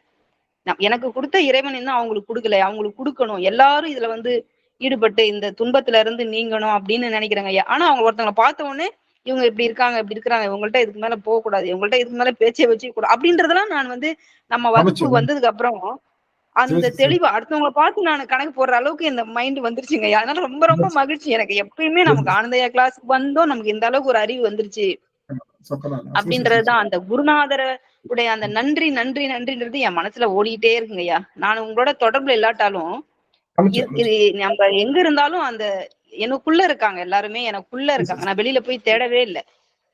அது ரொம்ப மகிழ்ச்சிங்க ஐயா. அடியன் வந்து இந்த வகுப்புக்கு வந்ததுக்கும் உங்களை நான் இந்த அடியார் எல்லாம் சந்திச்சதுக்கும் மீண்டும் மீண்டும் மீண்டும் அடியன் நீல நினைந்து வணங்கிக்கிறேன் ஐயா. சிவாய் நம்ம ஐயா. நன்றி நன்றிங்க அம்மா. சரஸ்வதி அம்மா, கே சரஸ்வதி அம்மா, அவங்க கடலுக்காரங்க, ஒரு வார்த்தை பேசணும் சாமி. எல்லாம் சொல்லிட்டாங்கல்ல ஐயா, ரொம்ப ரசிச்சு சிந்தனை மாய் மறந்து கேட்டுக்கிட்டு இருக்கிறேங்க ஐயா நானு. மகிழ்ச்சி மகிழ்ச்சிங்க அம்மா. நீங்க எல்லாம் அந்த ஊர்ல இருக்கிறது அவ்வளவு பெரிய. சரஸ்வதி குருசாமி அம்மா அவர்களும் ஒரு வார்த்தைகள் பேசணும். நேத்தே அம்மா கூப்பிடலாம்னு நினைச்சேன், அம்மா முகதரிசனத்தோட பேசுங்க. நேத்தே வந்து நம்ம திருவாசனமே கூப்பிடலாம்னு நினைச்சேன், இருந்தாலும் அம்மா இப்ப வாய்ப்பு கிடைச்சது. அம்மா உங்களுடைய அனுபவங்களை சொல்லிக்கலாம். அருமையா இருந்ததுயா. மந்திரத்தை நமசிவாய மந்திரத்தை சொல்லியே நம்ம இறைவனை அடையலாம் அப்படிங்கிறது தெரிஞ்சதுதான். இருந்தாலும் நீங்க சொல்லும் போது அதை கேட்கறதுக்கு ரொம்ப ஆனந்தமா இருக்குயா. எல்லா தெரிஞ்சுதான். நீங்க சொன்ன மாதிரி நான் அந்த பாதிரிப்புலியூருக்கு தான் இன்னும் போகல, எங்களோட யாத்திரையில அது இல்லை. அது அடியனுக்கு தவம் இருந்தா உங்களோட வர வாய்ப்பு வேணும்னு இறைவன்கிட்ட வேண்டிக்கிறேன். அப்புறம் ஈன்றாய் எந்தையுமாய் உடன் தோன்றினராய் அந்த பாடல் ரொம்ப உருக்கமா இருந்ததுயா.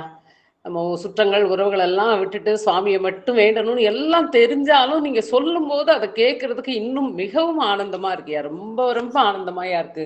உங்களோட வகுப்பை முடிச்சுட்டு ராத்திரி படுத்தா தூங்க முடியலையா. ஒண்ணு ஒண்ணா யோசிக்க வேண்டியிருக்கு. இறைவா, நம்ம எப்படி இத்தனையும் கடல்லாம் கடந்து எப்படி நம்ம இறைவன்கிட்ட போவோம், எப்படி இந்த பொய்யாமை, இந்த பொய் சொல்லாமை, அந்த வஞ்சகம் இல்லை, இதெல்லாம் விட்டுட்டு இறைவனை எப்படி நம்மளால இந்த வினைகள் எல்லாம் விட்டுட்டு அடைய முடியுமா அப்படிங்கிற யோசனையில தூங்குறதுக்கே ரொம்ப காலதாமதம் ஆகுதுயா.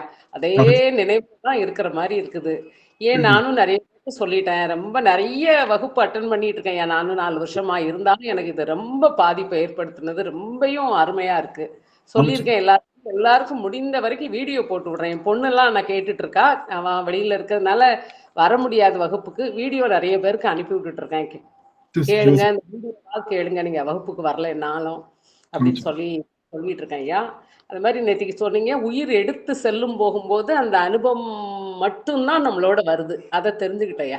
நம்ம உயிரை எடுத்துட்டு போகும்போது வேற எதுவும் வருதில்ல, அனுபவம் தான் வருது. அந்த அறிவு விளக்கம் தான் அந்த அனுபவம் அப்படிங்கிறதையும் கொஞ்சம் தெரிஞ்சுக்கிட்டோம். அப்புறம் அமர்நீதி நாயனார் புராணம் சொன்னீங்க, ரொம்ப நல்லா இருந்தது. ஆன்மாக்குள்ள 3 குறைபாடு, அது நம்ம அறிவித்தால் தான் அறியும், அது சொன்னது ரொம்ப நல்லா இருந்தது ஐயா. எல்லாமே அனுபவாதீதம், அந்த இதெல்லாம் ரொம்ப நல்லா இருக்குயா. கேட்க கேட்க இப்போ என்னோட இப்போதான் 10:15 தான் என் பூஜையை முடிச்சுட்டு வெளியே 10:30 தான் முடிச்சிருக்கேன். கரெக்டாக சாப்பிட தோசையை ஊற்றிட்டு வந்து உட்காந்துட்டேன். அதை கேட்டுறணும் உங்களோட வகுப்பை மட்டும். மற்றதுக்குள்ள எனக்கு போகிறதுக்கு டைம் இல்லை. ஏற்கனவே 2-3 வகுப்புகள் இருக்கு, அதையும் மிஸ் பண்ண முடியாது. இருந்தாலும் உங்களோட வகுப்பை என்னால் மிஸ் பண்ண முடியல. எல்லாத்தையும் போட்டுட்டு தான் உட்காந்துருக்கேன் ஐயா. மேல அவ்வளவு பாதிப்பு நிறைய ஏற்படுத்துது. ரொம்ப அதே ஞாபகத்துல இருக்கிற உங்க பேர்லயே அந்த அறிவு, அந்த ஆனந்தம் எல்லாத்தையும் கொடுத்துருக்கீங்க சிவா. ரொம்ப நல்லா இருக்கு சிவா. முடிந்த வரைக்கும் நான் இந்த வகுப்பை மிஸ் பண்ணாம வரணுங்கிறது மட்டும்தான் இறைவன்கிட்ட வேண்டிக்கிறேன் ஐயா. சிவாய நமயா நினைக்கிறேன்.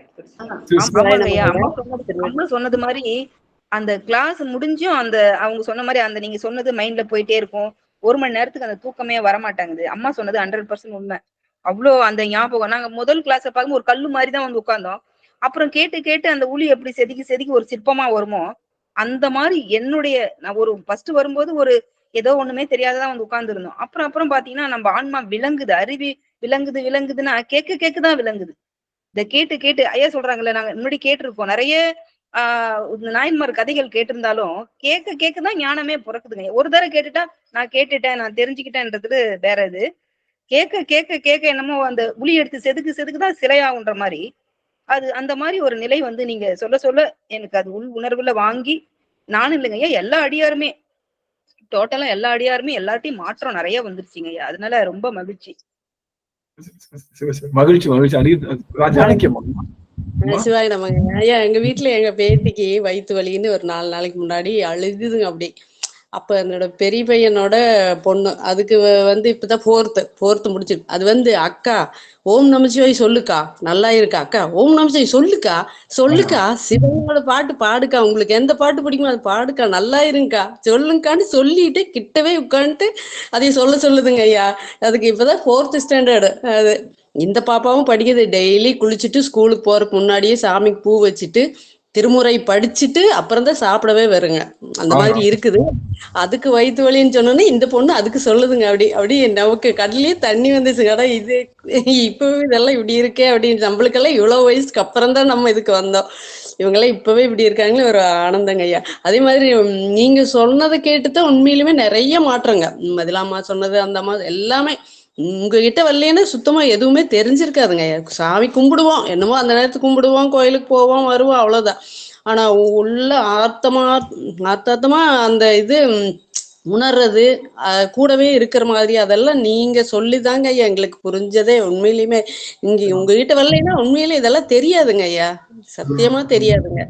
ஏன்னா உங்க பேர்லயே ஆனந்தத்தையும் கொடுக்குறீங்க, அன்பையும் கொடுக்குறீங்க, எல்லாத்தையும் எங்களுக்கு கொடுக்குறீங்க ஐயா. அது ரொம்ப ரொம்ப ரொம்ப மகிழ்ச்சிங்க ஐயா.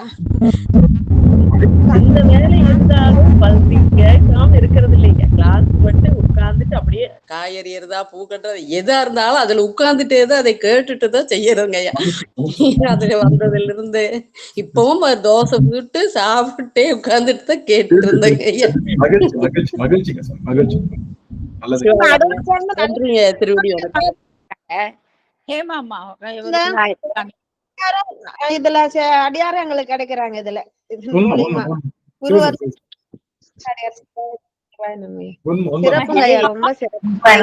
இறைவனை அனுபவிக்க வைக்கிறீங்க ஐயா. உங்க இதுல வந்துதான் எங்களை இறைவனை அனுபவிக்க வைக்கிறதுக்கு அந்த உணர்வு எல்லாம் நீங்க தாங்க ஐயா. ஒவ்வொன்னும் சொல்லும் போது எங்களையும் அப்ளை பண்ண வைக்கிறீங்க பாருங்க. அதுல நாங்க அனுபவிக்கிறோங்க ஐயா. உண்மையிலே இது வந்து எங்களுக்கு பெரிய எத்தனை தவம் செஞ்சா எங்களுக்கு இது கிடைச்சிருக்குமோ தெரியலையா. உண்மைங்க ஐயா, அதை நாங்க அனுபவிக்கிறோம். அடியாரோட ஒன்றி இருக்கீங்க. ஒன்றி எடுக்கனால்தான் இந்த ஒரு இதெல்லாம் எங்களுக்கு சீக்கிரமாவே அந்த ஆனந்தம் நிகழுது. ஒன்று எளியோனுக்கு எளியோனாய் வந்து இறங்கி வந்து அருள் புரியார் இல்லையா இறைவன். அது மாதிரி நீங்க ஒன்றி இருக்கீங்க, அடியாரோட ஒன்றி இருக்கீங்க. குறைவு நிறைவு எதுவுமே இல்லாம நிறைவுதான் உங்கள்கிட்ட அது தெரியுது. அது எங்க ரொம்ப மகிழ்ச்சிங்கய்யா. எல்லா அடியாரையும் நிறைவாதான் பாக்குறீங்க. எங்கேயுமே நீங்க குறைவுன்றதே உங்களோட இதுல இல்ல. அடிக்கடி இது ஒரு விஷயத்த நான் எப்பயுமே எல்லார்ட்டையும் சொல்லிக்கிற விஷயம். உண்மைதான் சாமி. அடியனை வந்து அடியார்களை இறைவனா தான் பாக்குறேன். இறைவன் கிட்ட வந்து அவங்க இறைவன் வந்து சில சமயம் நமக்கு மரக்கருணை பண்ணுவான், சில சமயம் அறக்கருணை பண்ணுவான். சில அடியார்கள் நமக்கு நல்லது செய்வாங்க, சில அடியார்கள் சில வார்த்தைகள் சொன்னா கூட அது மரக்கருணையை பார்த்துட்டு அவங்களை சிவமா தான் பார்க்கணும்ன்றது அந்த ஒரு இலை செய்தி மட்டும் என்னுடைய ஆன்மாவில எப்படி உள்ள போச்சு, குருநாதர் எப்படி கொடுத்தாருன்றது இன்னும் தெரியல. அடியார்கள் அனைவருமே சிவமா பார்க்கணும்ன்றதை தவிர இன்னைக்கு வரைக்கும் வேற எதுவுமே அடியனுக்கு தெரியாது. உங்க எல்லாரையும் பார்க்கறதுக்காகத்தான் இந்த செய்தி. அதனால அடியன் வந்து ரொம்ப தவம் செஞ்சிருக்கு. இன்னைக்கு ரொம்ப அடியார்கள் ரொம்ப நெகிழ்ந்துட்டேன் சுவாமி. கம்மியான வார்த்தை நீங்க 50 முடிக்கணும்னு நினைச்சேன். ஆனா இவ்வளவுதான் சாமி கொடுத்துருக்கு அப்படி. ஆனா இதுல இந்த விஷயத்துக்குள்ள இந்த 6-7 பாடலுக்குள்ள முக்கியமான செய்திகள்லாம் சொல்லியாச்சு. அதுதான் அந்த வாழ்க்கை பாடம் தான் நமக்கு முக்கியமே தவிர இந்த பெரிய புராணத்தை நான் படிச்சுட்டு போய் மனப்பாடம் பண்ணி நான் ஒன்னும் ஆக போறது இல்லை. நான் ஏற்கனவே சொன்னேன் இல்லையா, நாம அதோடைய அனுபவம் தான் உள்ள வரணுமே தவிர அந்த வார்த்தையை நான் உள்ள வச்சு ஒண்ணுமே பண்ண போறது இல்லை. அதனால அந்த வார்த்தை அனுபவமா மாத்தி தர்றது என்னுடைய குருநாதர் கொடுத்த வேலை. அதுல ஒரு சமயக்காரன் அவர் குருநாதர் கொடுத்த பொருள் எல்லாம் வச்சு சமைச்சு உங்களுக்கு பறிமுதல் செய்யற ஒரு மடப்பள்ளி சமையல்காரனை தவிர அடிநாயனுக்குன்னு என்ற ஒரு சின்ன தகுதி கூட இல்லை. அதனால அடியார்கள் ஒரு பொழுதும் அடியான சொல்றது எல்லாம் குருநாதர் திருவடிக்கும் சிவபெருமான் திருவடிக்குமே சமர்ப்பணம்.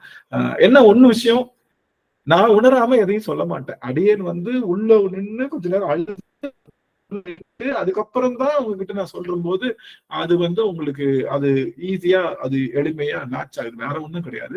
அடியன் அதை அனுபவிக்காம அது எப்பயுமே சமையக்காரன் டேஸ்ட் பண்ணி தானே கொடுப்பான். சமையக்காரன் டேஸ்ட் பண்ணி உப்பு இல்லாட்டி உப்பு போட்டு தான் டேஸ்ட் பண்ணி தான் கொடுப்பான். அது மாதிரி இந்த சமையக்காரன் என்ன பண்றாங்கன்னா டேஸ்ட் பண்ணிட்டு நல்லா இருக்குன்றத கொடுக்குறான். நல்லா இல்லைன்னா அதை இன்னும் கொஞ்சம் அதை மாடிஃபை பண்ணி அதை கொடுக்குறேன்னு தவிர எல்லா மூலப்பொருளும் குருநாதர் கொடுக்கின்ற மூலப்பொருளை அடிநாயன் ஒரு பரிமாணம் குருநாதர் கொடுத்தாங்க ஐயா. அது எடுத்து போட்டு செய்யற சமையல்காரருக்கு தான் பொறுப்பு அதிகம்.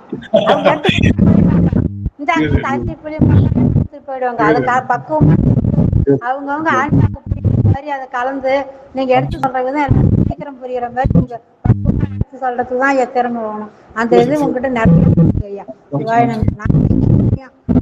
பிரேமா கிட்ட வந்தா பிரேமா சிவன் கிட்ட சேர்த்த மாதிரி அவங்க உங்ககிட்ட சேர்த்துட்டாங்க எங்களை. இனிமையில இருந்து மாற மாட்டோம், மாட்டோம். சிவாய நம்ம. நன்றிங்கம்மா, ரொம்ப மகிழ்ச்சி. உங்க எல்லாருக்கும் அம்மா சரஸ்வதி அம்மா சாப்பிடாம இருக்காங்கன்னு சொன்ன உடனே எனக்கு படப்படன்னு ஆயிடுச்சு. அதே போல அடியாருமே காலையில இருந்து உணவு எடுக்கல. எனக்கு அதெல்லாம் உணவுன்றது ஒரு பெரிய விஷயமாவே தோணும். அடியார்கள் பார்க்கணும், அதெல்லாம் அப்புறம் பாத்துக்கலாம், ஒன்னும் பிரச்சனை இல்லைன்ற மாதிரி எண்ணம் தான் தோன்றதுனால சாதம் வச்சுட்டு விட்டேன். ரைஸ் குக்கர்ல வச்சுட்டு தான் வந்தேன் நான். அதனால இனிமே தான் போய் சாப்பிடணும், ஒன்னும் பிரச்சனை இல்லை. அடியார்கள் சரியான ஒரு 15 நிமிஷத்துல மாகேஸ்வர காலம் வரனால கரெக்டா 12 மணிக்கு நீங்க உணவு எடுத்துக்கிட்டீங்கன்னா முள்ளு இந்த பக்கமும் அகரக்கூடாது, அங்க பக்கமும் நகரக்கூடாது. அந்த நேரம் பார்த்து 11:55 போட்டு நீங்க நமச்சிவாய மந்திரம் சொல்லி உணவு எடுத்தீங்கன்னா அது மாகேஸ்வரருக்கே போய் சேரும். அது அடியார்களுக்கு உணவு உண்பித்ததுனால. அதனால அடியார்கள் எல்லாம் சரியாக 12 மணிக்கு மாகேஸ்வர காலத்துல உணவு எடுத்துக்கொள்ளுங்க. ரொம்ப மகிழ்ச்சி. உங்களை என்ன சொல்றது, நாவுக்கரசர் பிடிக்கும், பாதிரி புலியூர் பிடிக்கும், கடலுக்காரங்க அதை விட எங்க எல்லாம் எங்க அடியார்கள் அப்படின்னா எத்தனை விதத்துல நான் இந்த அன்பை அப்படி செறிவு ஊட்டிக்கிட்டே இருக்கேன். அன்பை செறிவு அதனுடைய டென்சிட்டி இன்க்ரீஸ் பண்ணிட்டே இருக்கேன். மன்னிக்கணும், எல்லா அடியார்களும் ஓய்வு எடுத்துக்கொள்ளுங்க, உணவு எடுத்துக்கொள்ளுங்க. சரியாக 12 மணிக்கு பெருமான்கிட்ட சொல்லி ஒரு வாழைப்பழமோ, நான் ஏற்கனவே சாப்பிட்டுட்டேன்னு சொன்னாலும் பரவாயில்ல, ஒன்னும் பிரச்சனை இல்லை, ஒரு வாழைப்பழம் கூட, ஒரு பால் கூட, ஒரு மஞ்சள் நீர் கூட, மஞ்சள் நீருக்கு மஞ்சளை தண்ணியில போட்டு கொதிக்க வச்ச மஞ்சள் நீர், அந்த மஞ்சள் பால் கூட நம்ம உணவை எடுத்துக்கலாம். அதனால சரியா 12 மணிக்கு யாருக்கு உணவு கொடுக்க முடியாட்டினாலும் உள்ள இருக்கக்கூடிய பெருமான் ஒடுங்குகின்ற இடம் சிவபெருமான், அந்த சராசரங்களை ஆளுகின்ற சிவபெருமான் நமக்குள்ள ஆன்மாக்குள்ள ஒடுங்குற இடம் 12 மணி. நைட்டு 12 மணின்றது எல்லா ஆன்மாவும் அவங்ககிட்ட போய் ஒடுங்கும். அது நம்மளுடைய பள்ளியறை காலம், இது மாகேஸ்வர காலம். அதனால இந்த 2 காலத்திலையும் பெருமாள் நினைப்பது என்பது எல்லா உயிர்களுக்கும் கிடைக்காது, எல்லா உயிர்களுக்கும் கிடைக்காது. அதனால இந்த இன்னும் 15 நிமிஷம் இருக்கிறதுனால உங்களுடைய அலுவெல்லாம் வச்சு எல்லாரும் நல்லபடியா சாப்பிட்டு இருங்க. கண்டிப்பா இன்னைக்கு நிறைய எடுக்கணும்னு நினைச்சேன். அடியார்கள் பொறுத்தரணும். ஒரு 6 பாட்டு தான் போயிருக்கு. நம்ம அடுத்தடுத்த பாடல்ல கொஞ்சம் கொஞ்சமா போயிடலாம். சுவாமி ரொம்ப மகிழ்ச்சி. சிவசிவ அத்தனை அடியார்களும் உத்தரவு வாங்கிக்கலாம். நமச்சிவாய், நமச்சிவாய். சிவா எழுதுனே இருக்கிறாரு. சீக்கிரம் எல்லாம் சரியா சீக்கிரம் விட்டுடுவீங்க அப்படின்னு தான் கொஞ்சம் கொஞ்சமா எங்களுக்கு 10 அந்த மாதிரி உணத்துக்கு சொல்லிக்கிறாருங்க ஐயா. சிவாய நீங்க போய்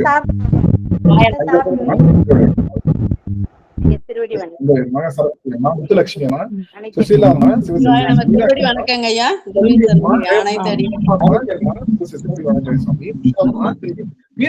திருச்சிற்றம்பலம் அனைத்து அடியார்களையும் வணங்கிக்கிறேங்க ஐயா. மீனாட்சி அம்மா சுவாமி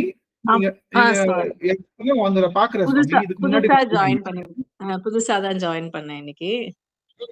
எங்களோட திருப்புகழ் குரூப்ல உங்களோட கிளாஸ் வந்திருந்தது. நான் ஆக்சுவலா கடலூர் தான். ஜாயின் ஆனேன்.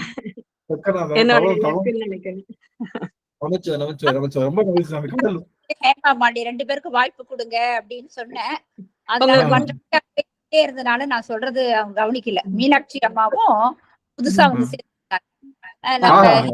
பேச வாய்ப்பு கொடுக்கலாம்னு பார்த்தேன். ஆனா மற்ற அடிகள் பேசுறதுனால அவங்களுக்கு எல்லாம் வாய்ப்பு கொடுக்காத முடியாது போயிடுச்சுங்கய்யா. அம்மா மகிழ்ச்சிங்கம்மா. மீனாட்சி அம்மா, நீங்க வந்துருது அடியன் செய்த தவம். அதுவும் கடலூர்ன்றப்போ எனக்கு வார்த்தையே சொல்ல முடியல. நான் பிறந்த ஊர் கடலூர் தான். ஆனா இப்ப இருக்கிறது ஹைதராபாத்ல இருக்கேன். ஹைதராபாத்ல இருந்து கேட்டுக்கிட்டு இருக்கேன். ரொம்ப மகிழ்ச்சிங்க சாமி, ரொம்ப மகிழ்ச்சி. தொடர்ந்து பயணிங்க. அட்டெண்ட் பண்றதுக்கு எனக்கு திருப்பியும் ஆப்பர்ச்சுனிட்டி கிடைக்கும்போது நிச்சயம் அட்டெண்ட் பண்றேன். என்னையும் சேர்த்து வைங்க. ரொம்ப மகிழ்ச்சிங்க, ரொம்ப மகிழ்ச்சி. நன்றிங்கம்மா, நன்றி. ரொம்ப நல்லா இருந்ததுங்க, ரொம்ப நல்லா இருந்தது. நான் சைவ சித்தாந்தம் படிச்சுக்கிட்டு இருக்கேன் ஆல்ரெடி 2 வருஷமா. ஹைதராபாத்ல ஐயா முத்துசுவாமி ஐயா கிட்ட கத்துக்கிட்டு இருக்கேன். சரிங்கம்மா, சரிங்கம்மா, நல்லதுங்கம்மா. வாய்ப்பு இருக்கும்போது எழுந்தருளுங்க. நமச்சிவாயம். நன்றிங்கம்மா. ரொம்ப மகிழ்ச்சி. அத்தனை அடியார்கள் திருவடியும் வணங்குகின்றேன். அடியார் உத்தரவு வாங்கிக்கிறேங்கம்மா. சிவாயம். நாளைக்கு இதே மணி 10 மணிக்கு திருஞான சமுதர் புராணம் வரலாறு. நாளைக்கும் வாங்க. இதே குரூப் தானே? இதே குரூப் தானா? Okay okay. இல்ல இல்லைங்கய்யா, வேலைக்கு போயிடுவீங்க இல்லையா? இவங்க சார்மதி அம்மா இல்ல, வேற லிங்க் தான் போடுவாங்கய்யா. போடணும். ஆமா, சார்மதி அம்மாட்ட இந்த லிங்க் போடுங்க சாமி. அப்பதான் நம்ம சேவ் இது பண்ண முடியும். ஒரு மாசம் வரமாட்டாங்கய்யா. அவங்களுக்கு இப்ப வீடெல்லாம் மாத்தி ஸ்கூல்